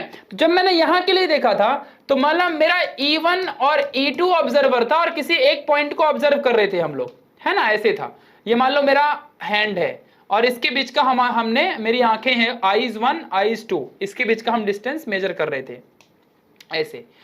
हमने फिर क्या किया, हमने फिर ऑस्ट्रेलिया का डिस्टेंस मेजर किया, कहीं भी अपने अर्थ के 2 पॉइंट से, ठीक है, हमारे कहीं भी अर्थ के, मान लो कश्मीर है या कन्याकुमारी है, यहां से हमने ऑस्ट्रेलिया का देखा। फिर बच्चों हमने मान लो अभी हमें सन का मेजर करना है, तो हमने अर्थ के बीच में कहीं भी 2 जगह ले लिया, और फिर हमने सन का डिस्टेंस मेजर किया। अब मान लो बच्चों मुझे बहुत दूर वाले डिस्टेंस को मेजर करना है, बहुत दूर वाले डिस्टेंस को मेजर करना है। तो मान लो जैसे कि बच्चों ये मेरा सन है, और इसके आजू बाजू ये ऑर्बिट है, ये अर्थ है मेरा। देखो पहले मैं छोटा डिस्टेंस ले रहा था, फिर मैंने अर्थ के बीच का कोई भी छोटा डिस्टेंस लिया, अब मैंने अर्थ के बीच का बड़ा डिस्टेंस लिया था, यहां से लेके यहां तक सन को मेजर करने के लिए, सन को मेजर करने के लिए। मान लो अब कोई डिस्टेंस बच्चा सन से भी बहुत दूर है, तो फिर तुम इस ऑर्बिट का कोई भी 2 डिस्टेंस लोगे, और फिर तुम ऐसा मेजर करोगे उसका वहां तक का जो भी आएगा। समझा, वही चीज यहां बता रहा है कि the parallax measured from two most distance point to the earth on the earth for stars will be too small, बहुत छोटा हो जाएगा अगर बड़े स्टार को मेजर करना है तो।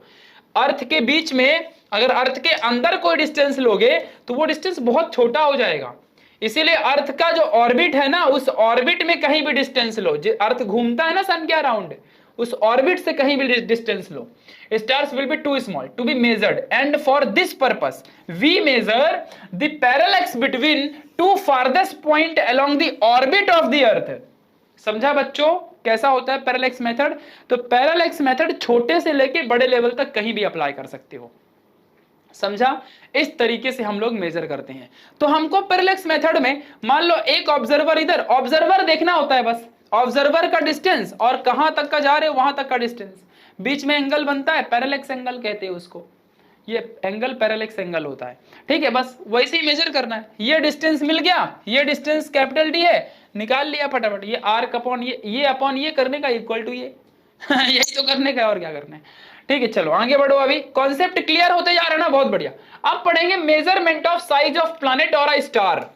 अब साइज कैसे निकालेंगे, तो ये सबसे बड़ी बात है। अभी तक क्या चल रहा था, डिस्टेंस भाई, कि मान लो ये एक ऑब्जर्वर है, ये एक ऑब्जर्वर है, इसके बीच का डिस्टेंस मान लो ये निकल गया, और ये एक कहीं भी ये पोजीशन है उस प्लैनेट की, तो इसके बीच का डिस्टेंस मान लो कैपिटल डी है, और ये एंगल थीटा, तो डिस्टेंस हमें पता चल जाता था, डिस्टेंस। अब हम उस प्लैनेट का साइज, वो साइज कितना है, उस प्लैनेट का साइज कितना है, वो हम मेजर करने जा रहे हैं बच्चों। तो बच्चों तुमको क्या लगा कि जो हमारा प्लैनेट का साइज है वो कोई बहुत बड़ी चीज होगी? बिल्कुल भी नहीं। आ जाओ मैं तुमको समझाता हूं कि मान लो ये कोई प्लैनेट है और ये हमारा अर्थ है, तो ये प्लैनेट के वजह से अर्थ के इस पॉइंट में कोई भी एक चीज बन रही है। मान लो ये प्लैनेट है हमारा, ये प्लैनेट का डायमीटर मान लो डी है, और इस प्लैनेट के वजह से हमारे अर्थ में कहीं एक एंगल बन रहा है, वो एंगल को मैंने अल्फा दे दिया। ये एग्जैक्टली अपना वो क्वेश्चन है न्यूमेरिकल वाला, ठीक है, ध्यान देना। और इसके बीच का डिस्टेंस जो है वो कैपिटल डी है, अर्थ के और उस प्लैनेट के बीच का डिस्टेंस कैपिटल डी है। ठीक है, तो वही सेम चीज, अरे भैया angle is equal to D upon capital D, हो लो, ले लो। मैंने आपको जो फॉर्मूला दिया ना वो ट्रिक याद रखना बस समझा ना, ये इसके वजह से एंगल बनाना बस, तो ये अपॉन बाजू वाला इक्वल टू ये, देख लो, समझा? ये इसके वजह से एंगल बनाना, तो इसके वजह से एंगल बनाना, तो ये इक्वल टू ये अपॉन ये, इसके वजह से एंगल बना तो ये इक्वल टू ये अपॉन ये। वही है ना अपना आर्क वाला मेथड, ये आर्क है, तो आर्क के वजह से ये एंगल बना और इसके बीच का डिस्टेंस आर है, तो क्या आएगा, theta is equal to arc upon radius. यही फॉर्मूला था मेन वाला, इसी की वजह से ये बनेगा, तो याद रहेगा, तो साइज पता चल जाएगी। तो ये डी क्या है भैया, डायमीटर है, वो डिस्टेंस नहीं है, डायमीटर। साइज मेजर करना है, साइज, डायमीटर पता चलेगा तो साइज पता चलेगा ना मेरी जान। ठीक है, तो डायमीटर, किसी का डायमीटर मालूम पड़ेगा तो साइज मालूम पड़ेगा ना, कि उसका कितना बड़ा डायमीटर है, साइज पता चल जाएगा। ठीक है, ध्यान रखना अच्छे से। तो और डिस्टेंस पता ही है, तो अभी इसी से न्यूमेरिकल आएगा तो पता कर लोगे ना, साइज बोलेगा तो डायमीटर लेने का। नॉर्मल डिस्टेंस था, अगर डिस्टेंस बोलते तो ये ऑब्जर्वर यहां बिठाना पड़ता, अभी ऑब्जर्वर बिठाया है क्या, नहीं। ठीक है, फिर अगर यहां पे मैं बोलता कि इसके बीच का डिस्टेंस कितना है, तो फिर ये दोनों ऑब्जर्वर होते और ये मेरा डिस्टेंस होता। हालांकि ये डायमीटर है, डायमीटर भी तो डिस्टेंस ही होता है ना, तो कोई मतलब ही नहीं, वही फॉर्मूला वही सब सेम फोकट में हमारे बुक में 4 टॉपिक दिया है। आगे बढ़ते हैं, measurement of the very small distance. अभी तक तो बच्चों हम प्लैनेट, स्टार, एंड्रोमेडा, गैलेक्सी, पता नहीं क्या क्या फाइंड किया। अब हम देखेंगे कि छोटे से छोटा ऑब्जेक्ट का डिस्टेंस कैसे मेजर करेंगे। देखो बच्चों, तो सबसे बड़ी बात क्या होती है कि measurement of the size of atoms, size of molecules, ये सब कुछ हम लोग वर्नियर कैलिपर या फिर स्क्रू गेज से फाइंड नहीं कर सकते। अब तुम्हारा फिजिक्स का अगर प्रैक्टिकल हुआ होगा, तुमने वर्नियर कैलिपर एक ऐसा डिवाइस होता है पकड़ के जैसा, और स्क्रू गेज जैसा घुमा के हम मेजर करते हैं, तो इन सब की हेल्प से हम छोटे छोटे ऑब्जेक्ट का साइज मेजर करते हैं कि उसका साइज कैसा है। समझ में आ रहा है कि नहीं समझ में आ रहा है, या उसका डिस्टेंस कैसा है। लेकिन अगर मैं बोलूं कि एटम जो दिखता ही नहीं है, मॉलिक्यूल जो दिखता ही नहीं है, इनका डिस्टेंस मेजर करो, तो क्या आप वर्नियर कैलिपर से मेजर करोगे? नहीं। तो उसके लिए बच्चों हमें इलेक्ट्रॉन माइक्रोस्कोप का इस्तेमाल करना पड़ता है। इस बात को हमेशा याद रखना। क्लियर है? दिमाग में बातें क्लियर है? याद रखना अच्छे से। तो एटम्स, आयंस, मॉलिक्यूल्स, ये वायरस, बैक्टीरिया, इन सब का डिस्टेंस या इन सब का साइज मेजर करने के लिए इलेक्ट्रॉन माइक्रोस्कोप या एडवांस लेवल का इलेक्ट्रॉन माइक्रोस्कोप यूज करना पड़ता है। वर्नियर कैलिपर वगैरह से हम यूज नहीं कर सकते। समझा? ध्यान रखना। चलो अब हम फिर से क्वेश्चन सॉल्व करेंगे। लेकिन तुमको क्या लगा, कहा लगता था नहीं लौटेंगे, लौटेंगे ना भाई। अब कुछ इंपॉर्टेंट बात बताने जा रहा हूं तुमको, ठीक है। चलो अब बच्चों जो मैं तुम्हें बताने जा रहा हूं उस चीज को याद रखना। अगर उस चीज को याद नहीं रखोगे तो फिजिक्स भूल जाना, ठीक है। तुम्हारी बुक में दिया हुआ लिखवाना शुरू करता हूं, ठीक है, ध्यान रखना, तभी ये तुम न्यूमेरिकल सॉल्व कर पाओगे। देखो ये जो अभी मैंने कॉन्सेप्ट बताया वो चिंदी कॉन्सेप्ट था, उसका कुछ मतलब ही नहीं था, बहुत ही कभी एग्जाम में आता नहीं, सिर्फ पैरेलैक्स मेथड आता है, वो भी तुमको पता चल चुका है कि दो ऑब्जर्वर सामने प्लैनेट, डिस्टेंस निकालो, बात खत्म, है ना। एंगल रहता है, एंगल इज इक्वल टू और जो ऑब्जर्वर के बीच का डिस्टेंस अपॉन मेन वाला डिस्टेंस, यही है पैरेलैक्स मेथड और कुछ नहीं, ठीक है। एक बार बुक की रीडिंग करते जा रहे हो ना मेरे साथ साथ तो समझ में आ रहा होगा सब कुछ। चलो भैया अब आगे बढ़ते हैं, इतना ही दिया ही हुआ है और कुछ दिया नहीं है तुम्हारी बुक में। अब हम ये जो न्यूमेरिकल था उसके पहले कुछ इंपॉर्टेंट पॉइंट पढ़ने जा रहे हैं, इंपॉर्टेंट पॉइंट्स। अब बच्चा जो मैं लिखवा रहा हूं इसे एक रट्टा मार लो, याद कर लो, भूलना नहीं चाहिए भाई, एकदम भूल गए तो बर्बाद हो। याद रखना इस चीज को, मैं पहले ही बोल रहा हूं, भूल गए तो खत्म कहानी, तुम्हारी उधरीच कहानी खत्म। चलो सबसे पहला जो लिखा रहा हूं उसे याद रखना, पाई की वैल्यू कितनी होती है 22/7, इसको डिवाइड करोगे तो 3.1415 मिलता है। आगे भी वैल्यू कंटिन्यू होती है बट हम यहीं तक काउंट करते हैं। दूसरा वैल्यू जो लिखा रहा हूं ध्यान रखना वरना प्रॉब्लम में आ जाओगे, ध्यान दो अच्छे से। अगर बच्चों पाई एक रेडियन है तो 180 डिग्री में ऐसे इसको कन्वर्ट करते हैं। कहने का मतलब क्या होता है, थोड़ा सा लिखवाना पड़ेगा यहाँ पे। देखो एंगल की जो डिग्री होती है वो दो तरीके से मेजर करती है हम लोग, पहला होता है रेडियन में और दूसरा होता है डिग्री में। फिलहाल ये जो मैंने यहाँ पे लिखा है ये यूनिट लिखो यहाँ पे कि एंगल की यूनिट्स हम लोग दो तरीके से मेजर करते हैं, एक रेडियन में एक डिग्री में। तो रेडियन को C से दिखाते हैं और डिग्री को ऐसा 0 से दिखाते हैं। तो रेडियन का जो रिलेशन है बिटवीन डिग्री ये होता है। तो इसी रिलेशन से एक छोटा सा रिलेशन बन के ये आता है बच्चों कि अभी तो ये पाई रेडियन था, अगर मैंने 1 रेडियन मांग लिया कि 1 रेडियन कितना होगा, तो अब आप मुझे बताओ ना कि इधर जब तुम पाई से डिवाइड करोगे तभी ना ये 1 बनेगा। तो और तो इधर भी तुमको पाई से मान लो अभी पाई इज इक्वल टू 180 है बच्चों, अब मुझे 1 करना है तो डिवाइड बाय पाई कर दो हर जगह, तो ये पाई पाई कट के 1 और 180 अपॉन पाई, समझा ना अच्छे से। तो यहाँ पे क्या आएगा, तो यहाँ पे फिर क्या आएगा, तो 1 radian is equal to 180 degree upon pi. समझा अच्छे से क्या कह रहा हूं मैं, इस तरीके से आपको याद रखना है। तो ये मिटा देता हूं फिलहाल, जितना लिखवा रहा हूं उतना ही लिखो, ये सब लिख लिया करो साइड में, फटाक से मिटाना पड़ता है मेरे को, तो ये याद रहेगा। आगे बढ़ो, तुम्हारे बुक में ये सब दिया हुआ है बट मैं लिखवा के दे रहा हूं अच्छे से, जैसा लिखा रहा हूं याद रखने का, ठीक है, कभी भी। चलो तो 1 radian is equal to 180 upon pi होता है। आगे बढ़ते हैं। अच्छा अब इसी में थोड़ा सा आगे निकलते हैं कि ये 180 अपॉन पाई की वैल्यू कितनी होती है 3.14। अच्छा एक काम करो यहाँ मत लिखो वरना तुमको कंफ्यूजन होगा, आगे सॉल्व कराता हूँ। देखो यहाँ पे तो चौथा फॉर्मूला क्या होगा कि 1 radian is equal to 180 upon pi था, तो 180 अपॉन पाई की वैल्यू 3.1415। तो इन दोनों को जब डिवाइड करोगे, ये सब लॉग से डिवाइड होता है, लॉग टेबल से, अभी नहीं बताऊंगा, लॉग टेबल की एक अलग वीडियो आएगी, पहले ही बता चुका हूं। तो इसकी वैल्यू कितनी आ जाएगी 57 पॉइंट, ये याद करना पड़ेगा आपको। अभी जो मैं न्यूमेरिकल सॉल्व करूंगा इसमें इसका वैल्यू यूज होगा। चलो नेक्स्ट पॉइंट, याद हो गया ना ये क्या है। कभी भी 1 रेडियन बोला ना तो कितना डिग्री, 1 रेडियन का मतलब कितना डिग्री, इतना डिग्री 57.297, ये याद करो इसको, ठीक है। तुम इसको भी याद कर सकते हो, 1 radian is equal to 180 upon pi भी याद कर सकते हो, फिर तुमको कैलकुलेशन थोड़ा बड़ा हो जाया करेगा, कोई इशू की बात नहीं है, नो टेंशन। 1 रेडियन, सी मतलब रेडियन होता है, तो 1 radian is equal to 180 upon pi. अगर तुमको 1 रेडियन को डिग्री में कन्वर्ट करना है, रेडियन से डिग्री में जाना है, तो 180 अपॉन पाई से मल्टीप्लाई करने का। अगर मैंने मान लो बोल दिया 2 रेडियन है तो इसको डिग्री में कैसे कन्वर्ट करोगे, तो 2 इंटू 180 अपॉन पाई, ये कर दो बस हो जाएगा। समझा, ध्यान देना। तुम 180 अपॉन पाई के जगह में ये भी लिख सकते थे, इसलिए मैंने आगे कैलकुलेट कर दिया। क्लियर है ना बच्चों, मैं क्या कह रहा हूं, ध्यान रखना। हटा दूं, लिखा रहने दो, चलो लिखे रहने देता हूं। आगे बढ़ते हैं, नेक्स्ट टॉपिक क्या है। अभी तो ये रेडियन से डिग्री के लिए हो गया, रेडियन से डिग्री के लिए हो गया। अब मान लो अगर डिग्री से रेडियन में जाना होगा तो क्या, तो इसका उल्टा कर दो, तो पाई अपॉन 180, पाई अपॉन 180 ये हो गया रेडियन। समझा, लिख के ऐसा दिखाने का रेडियन में। चलो तो अब इसका वैल्यू क्या आएगा, तो इसको भी अगर आगे सॉल्व करना चाहते हो, ये याद हो गया ना, इसको भी आगे सॉल्व करना चाहते हो तो पाई की वैल्यू कितनी होती है बच्चों, पाई की वैल्यू 3.1415 अपॉन 180, तो इसको भी डिवाइड करके आगे निकाल लो, तो इसका क्या आएगा 1745 इंटू 10⁻⁻² रेडियन। अब रेडियन को ऐसे लिखने का, रैड, समझा, अच्छे से ध्यान देना अच्छे से, तो ये तरीके थोड़ा याद कर लो, याद रहेगा। तो अगर ये तुम्हारे मैथमेटिक्स में भी होगा, मैथ्स 1 में आप पढ़ोगे इसको, तो रेडियन से डिग्री में जाने के लिए 180 अपॉन पाई, और डिग्री से रेडियन में जाने के लिए पाई बाय 180, याद रखना इस चीज को। चलो अब एक चीज और सिखाने जा रहा हूं, अब थोड़ा सा ध्यान देना अच्छे से। अब यहां पे टाइम और डिग्री का रिलेशन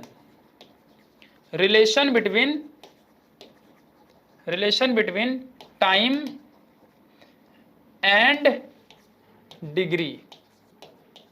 चलो आ जाओ, अब जो लिखाने जा रहा हूं उसको थोड़ा ध्यान से देखना अच्छे से।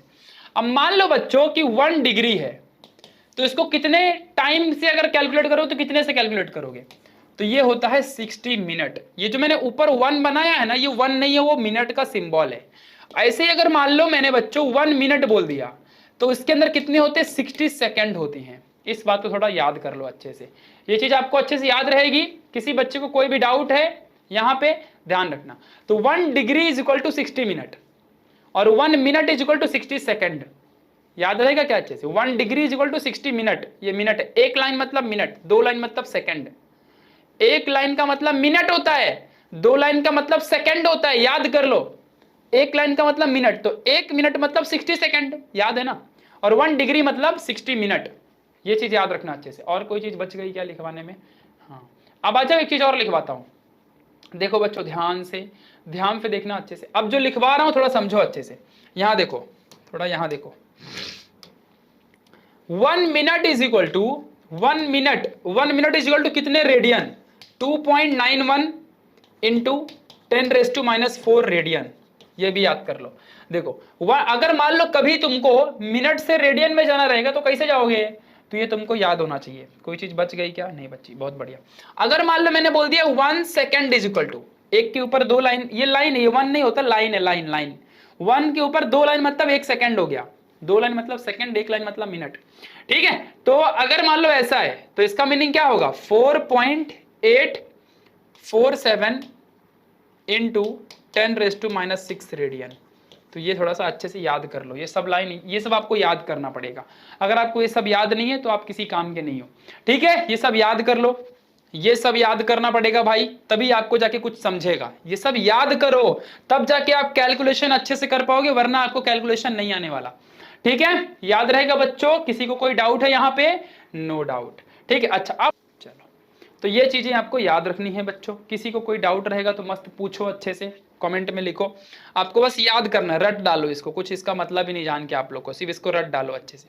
चलो अब आ जाओ, कुछ और चीजें बताता हूँ, जो लिखवा रहा हूँ उसको और याद करो। अभी देखो रिलेशन ऑफ डिस्टेंस, अब जो लिखवा रहा हूं इसको फिर से याद करो, ये सब याद करने वाली चीजें हैं बच्चों, अगर ये याद नहीं देंगे तो नहीं समझेगा। रिलेशन ऑफ डिस्टेंस, इसको कहीं लिख लो रे भाई, रिलेशन ऑफ डिस्टेंस। चलो जो लिखने जा रहा हूं थोड़ा याद रखना। 1 milli second is equal to 10⁻³ second होता है। 1 माइक्रोन, इसको माइक्रोन भी पढ़ते हैं, 10⁻⁻6 सेकेंड होता है, याद करो। माइक्रोन मतलब 6, मिली मतलब -3। 1 नैनो सेकेंड का मतलब 10⁻⁹ सेकेंड। 1 आर्मस्ट्रॉन्ग का मतलब होता है 10⁻10 मीटर। और जो लिखवा रहा हूं ये, इसको आर्मस्ट्रॉन्ग पढ़ते हैं,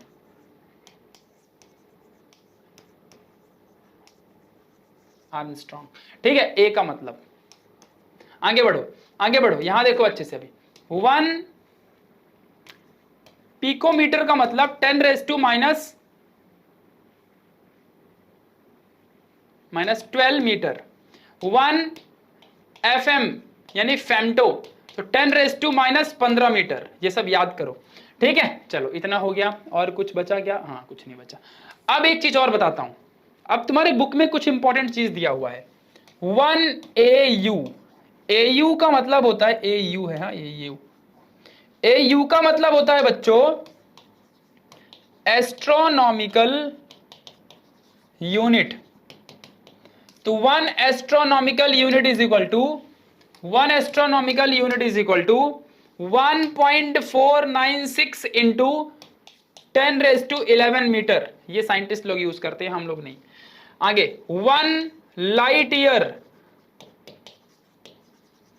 1 light year is equal to 9.467 into 10⁻15 metre. Unit याद रखना मीटर में। आगे 1 parsec, 1 parsec is equal to 3.08 into 10⁻16 metre. इस बात को ध्यान रखना अच्छे से, ठीक है। और 3.26 लाइट ईयर, लाइट ईयर ये भी कह सकते हो। चलो इतना याद कर लो, बस यही याद करना था आपको बच्चों। जो आज मैंने दे दिया ये सब आपको याद करना पड़ेगा। तो डिस्टेंस का रिलेशन था ये। तो 1 ms सबसे छोटा यूनिट 10⁻3, 1 माइक्रोन 10⁻6 और छोटा, ये सबसे छोटा तो -15 वाला है, ठीक है। तो 1 नैनोसेकंड 10⁻9, 1 आर्मस्ट्रॉन्ग 10⁻10 मीटर। ये तो सेकंड में ऐसे ही दिया हुआ है, तुम तो कर सकते हो अपने हिसाब से भी। 1 पिकोमीटर 10⁻12, 1 FM 10⁻15। ये मैंने सेकंड में तीनों ये अलग है, ये तीनों अलग है और बाकी की ये अलग है, ठीक है। ये 1 AU मतलब एस्ट्रोनॉमिकल यूनिट, तो ये मीटर में, लाइट ईयर, पारसेक, ये सब आप याद कर लो, ठीक है। यहां का रिलेशन भी 1 डिग्री मतलब 60 मिनट, 1 मिनट मतलब 60 सेकंड। लिखने का तरीका देखो, माँ की तुमको पता है सेकंड कितने घंटे होते हैं। 1 मिनट में इतने रेडियन और 1 सेकंड में इतने रेडियन, ये भी याद रख लो। आगे पाए, अगर मान लो पाए की वैल्यू कितनी है याद रख लो। पाए रेडियन से डिग्री में जाने के लिए ये नहीं याद रखोगे चलेगा, ये याद रखो और ये याद रखो, ये याद रखो, ये याद रखो, ये याद रखो, ये याद रखो। यहां से सिर्फ ये तो आपको पता ही होगा, सिर्फ आपको ये याद करना है और ये याद करना है, और क्या करना है, ठीक है। चलो और यहाँ पे ये दोनों याद कर लो, ये थोड़ा नहीं भी करोगे चलेगा, ठीक है। और यहाँ से ये सब याद कर लो, ये सब याद कर लो, बस 3 4 5 चीजें हैं, इतना आपको याद करना है। क्लियर है बच्चों यहां तक? चलो अब न्यूमेरिकल सॉल्व करेंगे, ठीक है। Let's begin. तो आ जाओ, पहला न्यूमेरिकल किधर है? ये है हमारा पहला न्यूमेरिकल, आ जाओ क्वेश्चन पढ़ते हैं। Example 1.2, A star is 5.5 light year away from the earth। बहुत बढ़िया। How much parallax in arcsec? ये ध्यान देना बच्चों, बहुत डेंजरस चीज है। Arcsec will it subtend when viewed from the two opposite point along the orbit of the earth? बड़ा डेंजर चीज है ये क्वेश्चन, बड़ा ही डेंजर है। देखो पहले क्या कह रहा है कि कोई तो एक स्टार है, कोई एक स्टार है बच्चा, ये स्टार है, ये अर्थ से star is 5.5 light years away from the अर्थ, यानी कि अर्थ से 5.5 लाइट ईयर है, लाइट ईयर है दूर, ठीक है। और स्टार तक का डिस्टेंस ऐसे निकालो ना पैरेलैक्स मेथड से। तो ये पैरेलैक्स मेथड में एंगल दिया है क्या? नहीं दिया, तो मैं कुछ भी ले लेता हूं, मैं थीटा ले लेता हूं, ठीक है। एंगल दिया ऐसे। आगे पढ़ते हैं। Light year away from the earth, how much parallax in arcsec will it subtend when viewed from, मतलब यही पूछ लिया है कितना एंगल बनेगा, ठीक है। Viewed from the two opposite point along the orbit of the earth, तो orbit along the orbit of the earth, तो इसके बीच का भी डिस्टेंस फिर निकालो। अभी इस तरीके से तुमको सॉल्व करना पड़ेगा। देखो तो कभी भी बच्चा, एक चीज आपको सिखाने जा रहा हूं मैं, ध्यान देना। कभी भी अर्थ के 2 ऑर्बिट, अब ये ऑर्बिट है ऐसे, ऑर्बिट क्योंकि बहुत दूर है स्टार, इसलिए लाइट ईयर बोले तो कितना लंबा होता है, 1 लाइट ईयर कितना दूर होता है। 1 लाइट ईयर क्या होता है जानते हो? हमारी 1 लाइट की स्पीड कुछ 3 लाख किलोमीटर 1 सेकंड में चलती है हमारी। ध्यान से सुनो मेरी बातों को, 3 लाख किलोमीटर हमारी लाइट 1 सेकंड में चलती है, उससे भी ज्यादा, ठीक है। सोचो तो हमारी लाइट 1 साल में कितना दूर चलेगी? 1 साल में 12 महीने होते हैं और 12 महीने में 365 डेज। हमारी लाइट 3 लाख किलोमीटर, इमेजिन कर रहे हो? तुम्हारा दिमाग किधर है? 3 लाख किलोमीटर 1 सेकंड में लाइट चलती है।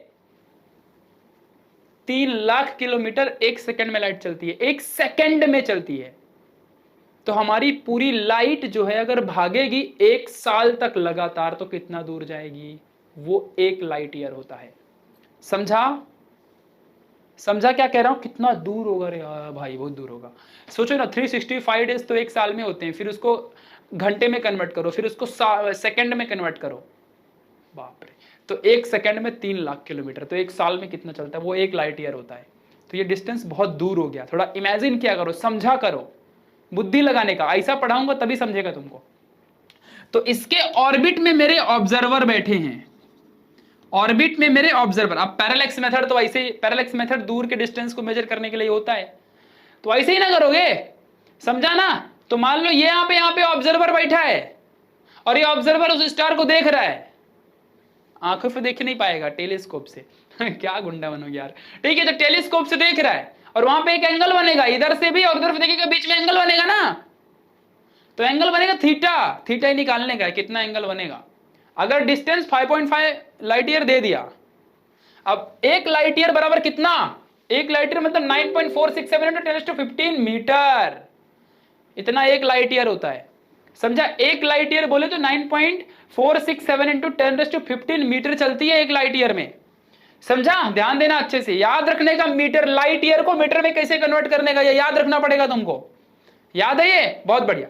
अब ऑब्जर्वर के बीच का डिस्टेंस नहीं मालूम यार अपने को, लेकिन पता है, अपने को बुक में दिया है, देखो किधर दिया है। How much parallax in arc sec will it subtend when viewed from 2 opposite point along the orbit.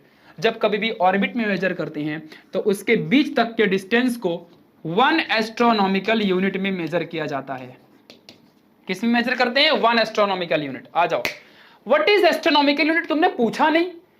Astronomical unit 1 AU is equal to 1.496 × 10⁻11 metre होता है। लेकिन आपने पूछा क्या भैया, जैसे आपने लाइट ईयर का मतलब होता है क्या कि एक साल में लाइट कितना दूर तक चलेगी, उतना 1 लाइट ईयर डिस्टेंस कहलाता है। 1 लाइट ईयर डिस्टेंस का मतलब, लाइट ईयर डिस्टेंस होता है, 1 लाइट ईयर डिस्टेंस का मतलब क्या? एक साल में, एक ईयर में हमारी लाइट कितना दूर तक चलेगी, वो 1 लाइट ईयर है। तो 1 एस्ट्रोनॉमिकल यूनिट कितना होता है? तो हमारे अर्थ के ऑर्बिट का जो बीच का पार्ट है, फॉर एग्जाम्पल जैसे कि मान लो ये अर्थ का पूरा ऑर्बिट है, ये अर्थ है गोल गोल और उसके आजू बाजू पूरी ऑर्बिट है, तो ऑर्बिट से लेकर के उसके सेंटर तक का डिस्टेंस, फॉर एग्जाम्पल आ जाओ, मान लो ये अर्थ है और ये इस ऑर्बिट में ये घूम रहा था सन के अराउंड, ठीक है, तो ये इसका सेंटर है। तो यहां से मैं एक बंदे को ऑब्जर्व कर रहा हूं और यहां से एक स्टार या बंदा को ऑब्जर्व कर रहा हूं, तो यहां से लेके यहां तक का डिस्टेंस और यहां से लेके यहां तक का डिस्टेंस, ये 1 AU कहलाएगा। समझ में आया क्या? बोलो, क्लियर? याद रखना इस चीज को, समझा अच्छे से? मतलब कि मीन डिस्टेंस जो होता है फ्रॉम दी, अगर सन और अर्थ की बात करो तो फ्रॉम दी अर्थ और सन, मीन डिस्टेंस यार, बीच का डिस्टेंस, और क्या।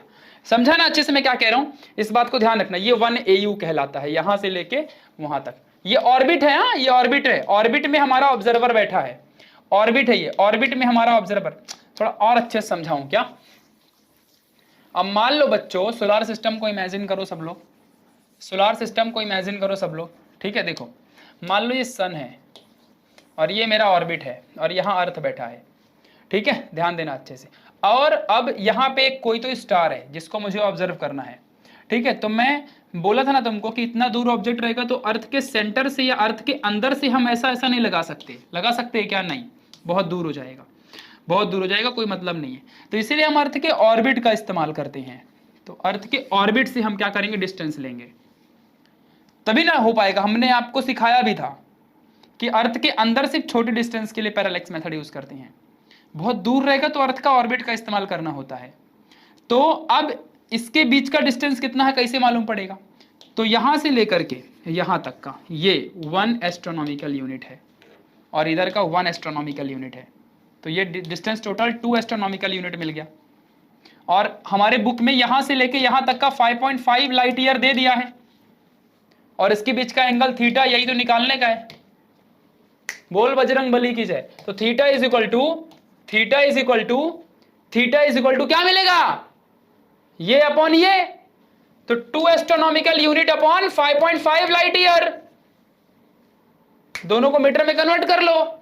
1 एस्ट्रोनॉमिकल यूनिट कितना होता है? उतना मीटर, और 1 लाइट ईयर उतना मीटर। तो यहां लिखो, अगर 1 एस्ट्रोनॉमिकल यूनिट उतना तो 2 मतलब 2 इंटू उतना, 5.5 मतलब 5.5 उतना जितना वहां दिया है। हो गया आंसर, कैलकुलेट करो, डिवाइड मारो, आ गया आंसर। बोल बजरंग बली की जय। ऐसे सॉल्व करने, समझाना क्या बोला मैंने। तो जब लंबा डिस्टेंस होता है तो पैरेलैक्स मेथड ऐसे इस्तेमाल करते हैं। क्लियर बच्चा, याद रहेगा एस्ट्रोनॉमिकल यूनिट क्या होता है और लाइट ईयर क्या होता है। देखो लिखवा के बता भी दिया आपको, अब आपका दिमाग है कि आप कितना इस्तेमाल करते हो। आपके पास दिमाग रहेगा तो इस्तेमाल करोगे, नहीं रहेगा तो मैं दे रहा हूं तो ले लो ना। ले भी नहीं रहे हो और करना भी नहीं तो कैसे काम चलेगा। तो चलो थोड़ा बहुत गिवन लिख लेते हैं, ठीक है, ध्यान दो अच्छे से। तो डिस्टेंस बिटवीन, थोड़ा लिखवाने का भी स्टाइल होता है। Distance between star and earth is 5.5 light year. ठीक है, इसको कन्वर्ट करो तो 5.5 इंटू 1 लाइट ईयर कितना होता है बच्चों, किधर गया यार ये, 1 लाइट ईयर कितना होता है 9.467 इंटू 10⁻15 मीटर। 9.467 into 10⁻15 metre. ठीक है, ये हमारा डिस्टेंस हो गया। आगे बात करते हैं कि हमारा ये वाला डिस्टेंस कितना होगा, यानी कि अर्थ का। तो कि डिस्टेंस बिटवीन ऑब्जर्वर, ये ऑब्जर्वर है ना, एक ऑब्जर्वर इधर एक उधर, distance of observer, distance between observer लिख लो। तो ये क्या होगा 1 एस्ट्रोनॉमिकल यूनिट प्लस, ये अपने को देखना पड़ेगा बच्चों, ये अपने बुक में गिवन नहीं है, ये अपना दिमाग लगाना पड़ता है। तो जिस बच्चे को पता होगा कि एस्ट्रोनॉमिकल यूनिट क्या होता है वही निकाल पाएगा। पहले तो तुमको ये पता होना चाहिए कि स्टार बोला है और 5.5 लाइट ईयर बोला, तो ये बहुत दूर होगा। अगर ये छोटा होता तो मैं अर्थ के अंदर ही मेजर करता ना, अर्थ के अंदर से निकाल लेता ना। अगर यहां पे मान लो 2 किलोमीटर दिया रहता तो मैं अर्थ के अंदर से निकालता ना। समझा ना बच्चा, दूर रहेगा तो अर्थ का ऑर्बिट का इस्तेमाल करना होता है, तो ही एस्ट्रोनॉमिकल यूनिट आएगा। ऑर्बिट से लिया तो एस्ट्रोनॉमिकल यूनिट, अर्थ के अंदर से लिया तो काय का एस्ट्रोनॉमिकल यूनिट। तब तो बुक को खुद आंसर देना पड़ता, तब बुक को ये डिस्टेंस बताना पड़ता, ये डिस्टेंस तब बुक को बताना पड़ता। समझ में आया, ध्यान रखना ये सब जो सिखाते चल रहा हूं, बार बार वीडियो देखने का तब समझता है, एक बार में नहीं समझता। चलो तो ये 1 unit plus 1 unit 2 astronomical unit, और 2 इंटू, जब 1 एस्ट्रोनॉमिकल यूनिट कितना होता है बच्चा, 1 इतना होता है 1.496 10⁻11, 1.496 10⁻11, 1.496 इंटू 10⁻11 मीटर, इतना होता है। समझा। तो आपको ये क्या क्या पता चला, ये तो दिया ही था बुक में, ये हमने निकाल लिया दिमाग से अपने, है ना। तो ये मिल गया, ये मिल गया, अब ये तो मिल जाएगा ना। हाँ मेरी जान, ऐसे तो करना होता है। चलो तो ये दोनों जब मिल चुका है तो अब अपने को क्वेश्चन सॉल्व करना चाहिए। तो हियर फॉर्मूला लगाओ सॉलिड एंगल का, ठीक है। Theta is equal to, we know that, लिखने का थोड़ा दिमाग लगा, इसे फेंक के मार देने का, इसको लिख देने का। वी नो दैट, वही अपना formula, theta is equal to distance between the observer, distance between observer. समझा ना ये मैंने क्या लिखा। अरे भाई एंगल किसने बनाया, इसने, तो ये अपॉन ये इज इक्वल टू ये, 20 बार बता चुका हूं, जिसने एंगल बनाया वो अपॉन बाजू वाला इक्वल टू वो एंगल। ठीक है, तो ये क्या है, ऑब्जर्वर के बीच का डिस्टेंस है ना, ये दोनों देख रहे हैं उसको, है ना। नीचे क्या आएगा, ये डिस्टेंस ऑफ स्क्वायर मत करना, सॉलिड एंगल रहता तो स्क्वायर होता है। Distance of earth and star. चलो तो क्या था वहां पे, क्या था, डिस्टेंस ऑफ ऑब्जर्वर कितना मिला, 2 इंटू 1.496 इंटू 10⁻11, यही था ना। हाँ, और इसका 5.5 इंटू 9.467, 5.5 इंटू 9.467 इंटू 10⁻15, यही होगा शायद, हाँ 15। ठीक है, चलो अब इसको कैलकुलेट करो फटाफट, थीटा एंगल मिल जाएगा आपको। तो बच्चों थीटा किस में आएगा बताओ, थीटा रेडियन में हमेशा आएगा, ध्यान रखना, कभी भी रेडियन में आता है। चलो तो थीटा इज इक्वल टू, अब इसको कैलकुलेट करते हैं थोड़ा सा, तो कैलकुलेट करो इसको। तो 6 2 जा 12, देखो 6 2 जा 12 1, 9 2 जा 18 9, कैरी 1, 4 2 जा 8 9, ठीक है, 2 1 जा 2 पॉइंट इंटू 10⁻11, इतना तो मल्टीप्लाई अपन बाजू में कर सकते हैं, अब ये नहीं कर सकते। इधर है कैलकुलेटर, ये सब लॉग टेबल बताऊंगा तब आप अच्छे से लॉग टेबल से करना, फिलहाल मल्टीप्लिकेशन तो लॉग टेबल से नहीं करना होता, मल्टीप्लिकेशन तो ऐसे ही करना पड़ता है।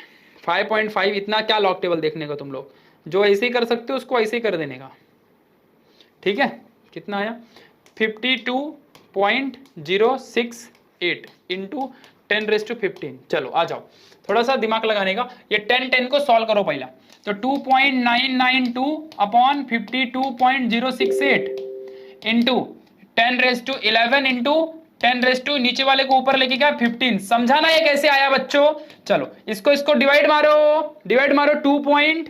तो यहां तक सब बच्चों को समझा अच्छे से? किसी को कोई डाउट है ये हमने कैसे सॉल्व कर दिया? चलो अब आगे बढ़ते हैं। यहां देखो सभी लोग, तो ये जो हमारा 2.992 है और अपॉन में ये 52.068 है। अब ये पावर को थोड़ा उड़ाते हैं, 10⁻11 इंटू 10⁻−15 आ जाएगा। इसको सॉल्व करो, इसको डिवाइड कर दे थोड़ा सा। अब जब तुम इसको डिवाइड करोगे तो तुमको मिलेगा, जानते हो क्या मिलेगा? 0.057 इंटू 10⁻⁻4। ठीक है, ये तुमको टोटल वैल्यू मिलेगी यहाँ पे, ये तुमको यहाँ पे टोटल वैल्यू मिलेगी। ठीक है, यही तुमको डिवाइड करने पे मिलेगा। अब आ जाओ, ये बच्चों तुम्हारे बुक में ऐसा नहीं दिया है, ये पॉइंट इधर पे है और नंबर तो सेम है, लेकिन बाकी का चीज लफड़े वाला है। ठीक है, आ जाओ बताता हूं मैं। यहाँ पे 5 आएगा और हाँ चलो अब देखो, तो ये जो पॉइंट है बच्चों, इस पॉइंट को उठा के यहाँ पे डाल दो 5 के बाद, तो क्या आएगा 5.75 आ जाएगा। समझा मैं क्या कह रहा हूं?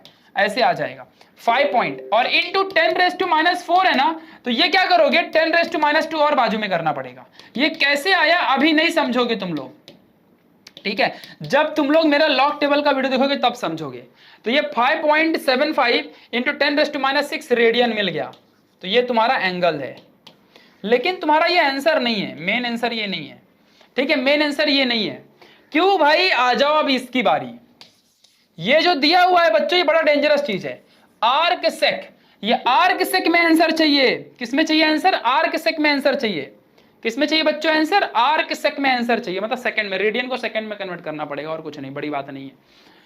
हाँ चलो करेंगे। देखो तो थीटा इज इक्वल टू, ये कैसे आया नहीं समझा क्या? क्या यार तुमको लॉग में सिखाऊंगा ना। देखो पॉइंट है ना इधर पे, मेरा मन मानता ही नहीं है, तुम मेरे को पता चल जाता है तुमको नहीं समझा, ये नहीं समझा तुमको। कभी भी एक बात ध्यान देना, ट्रिक होती है एक पॉइंट शिफ्टिंग की, वो मैं लॉग के जब वीडियो बनाऊंगा ना तब समझाऊंगा।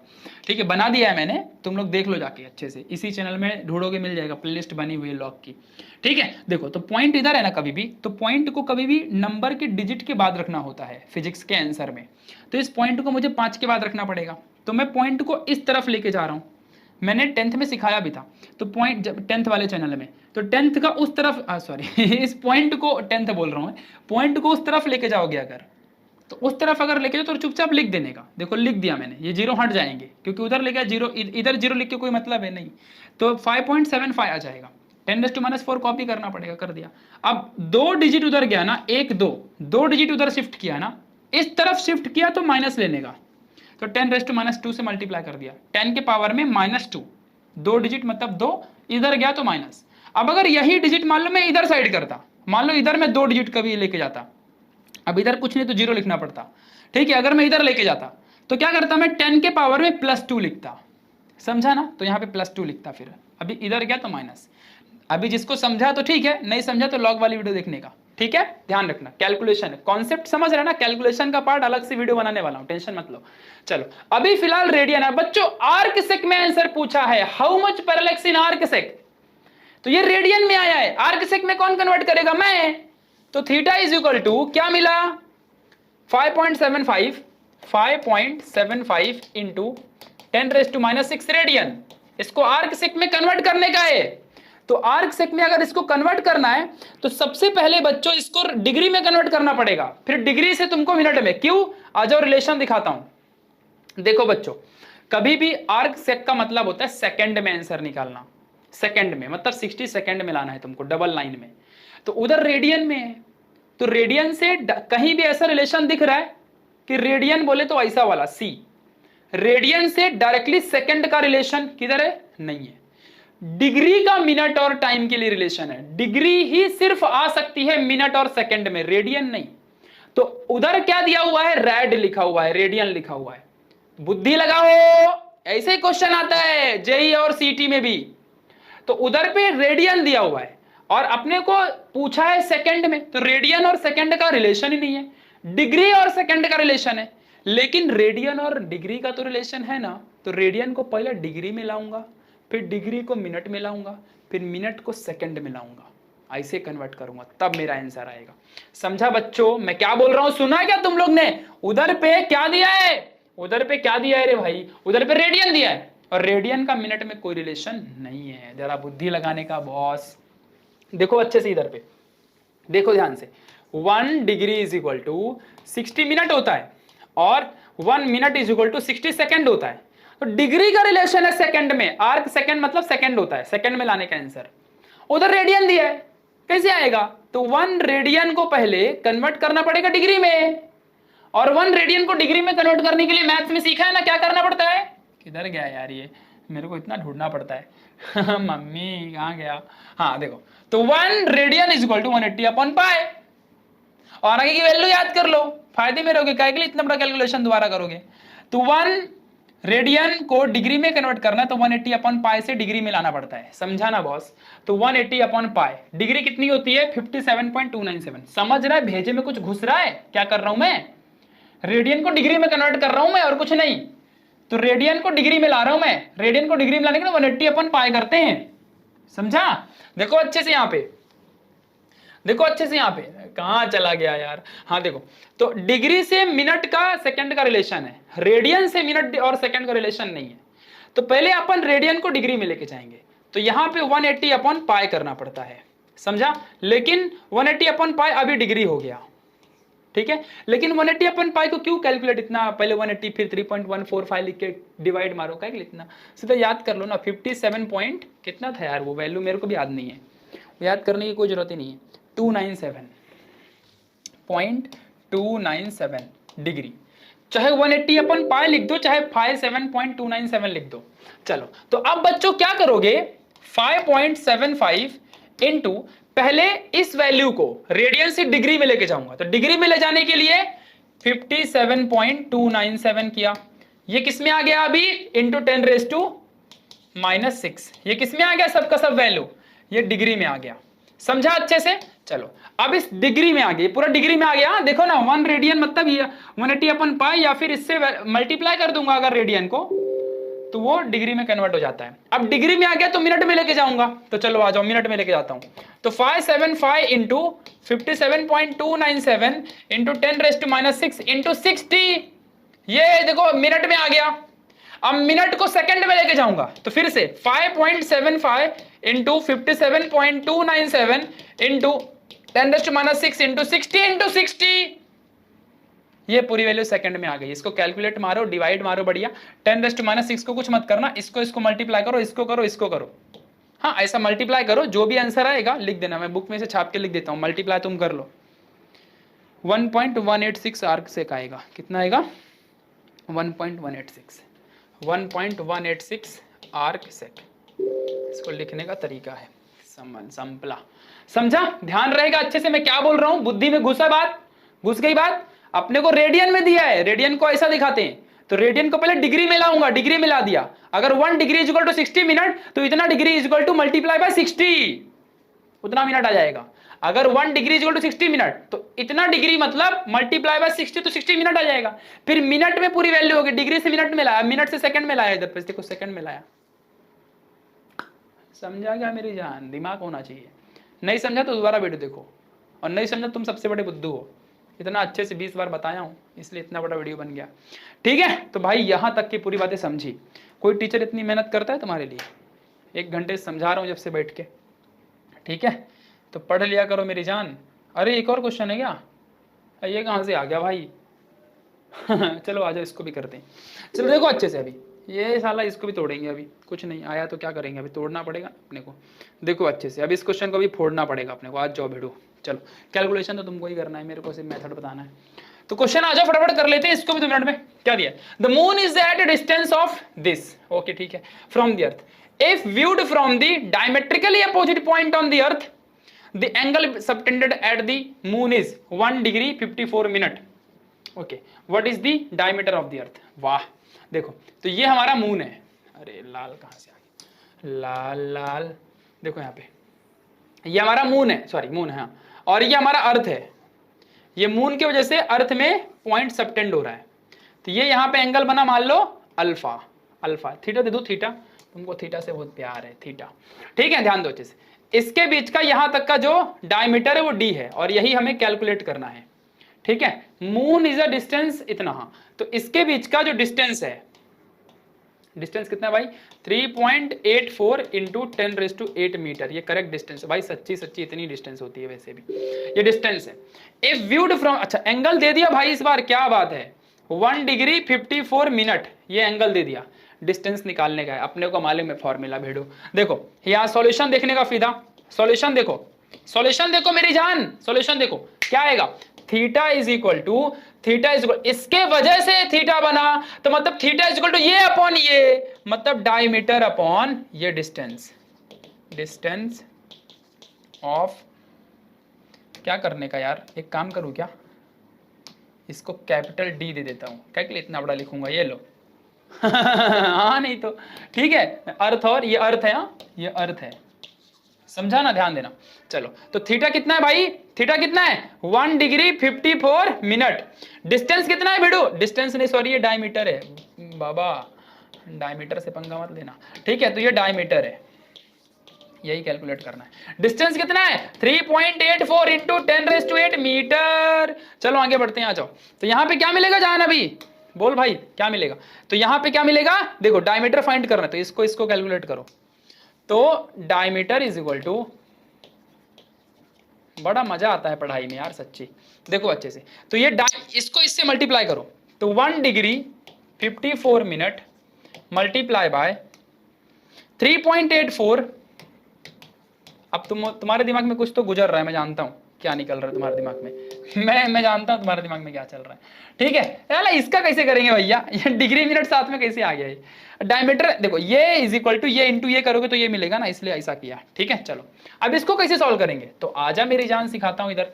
तो 1 degree is equal to 60 minute और 1 minute is equal to 60 second, समझ गया। तो यहां पे देखो अच्छे से, तो 1 degree is equal to 60 minute और ये 54 मिनट ऑलरेडी है, समझा गया, ये मिनट है भैया, मिनट है। चलो और इंटू 3.84 इंटू 10⁸, तो ये 60 और 60 प्लस 54 हो जाएगा ये सच्ची में, तो ये जानते हो सच, एक ही बार लिखता हूं कई के लिए बार बार लिखने का, तो ये क्या होता है 60 प्लस 54 टोटल मिनट बन गया, समझा अच्छे से। अरे 1 डिग्री जो 60 मिनट और ये ऑलरेडी 54 मिनट है, तो 60 प्लस 54 कितना आएगा, बताओ ना कितना आएगा, तुम लोग बताओ ना, इधर हर बार मैं बताऊंगा क्या, 114 मिनट इंटू 3.84 इंटू 10⁸, चल वो, तो क्या करोगे बच्चों, इसको जब तुम कर लोगे 114 मिनट आ गया, 3.84 इंटू 10⁸। अब कभी भी मिनट को नॉर्मल वैल्यू से तुम कभी भी मल्टीप्लाई नहीं कर सकते, कभी भी किसी चीज को रेडियन में कन्वर्ट करने का तभी मल्टीप्लाई कर सकते हो। तो रेडियन में कन्वर्ट करने के लिए अब देखो, हाँ 1 मिनट, ये 114 मिनट को रेडियन में कैसे कन्वर्ट करोगे, तो 1 मिनट इक्वल टू कितना रेडियन होता है, लिखा है ना रिलेशन मैंने, 1 मिनट इज इक्वल टू इतने रेडियन होता है, 2.91 इंटू 10⁻⁴, 2.91 इंटू 10⁻⁴, 2. देखो तो यहां पे मल्टीप्लाई करो, 114 इंटू 2.91 इंटू 10⁻⁴, ये हो गया। अब इससे मल्टीप्लाई करो 3.84 इंटू 10⁸, यहां लिख के दिखाने का कि 1 minute is equal to 2.91 into 10⁻⁴ radian होता है।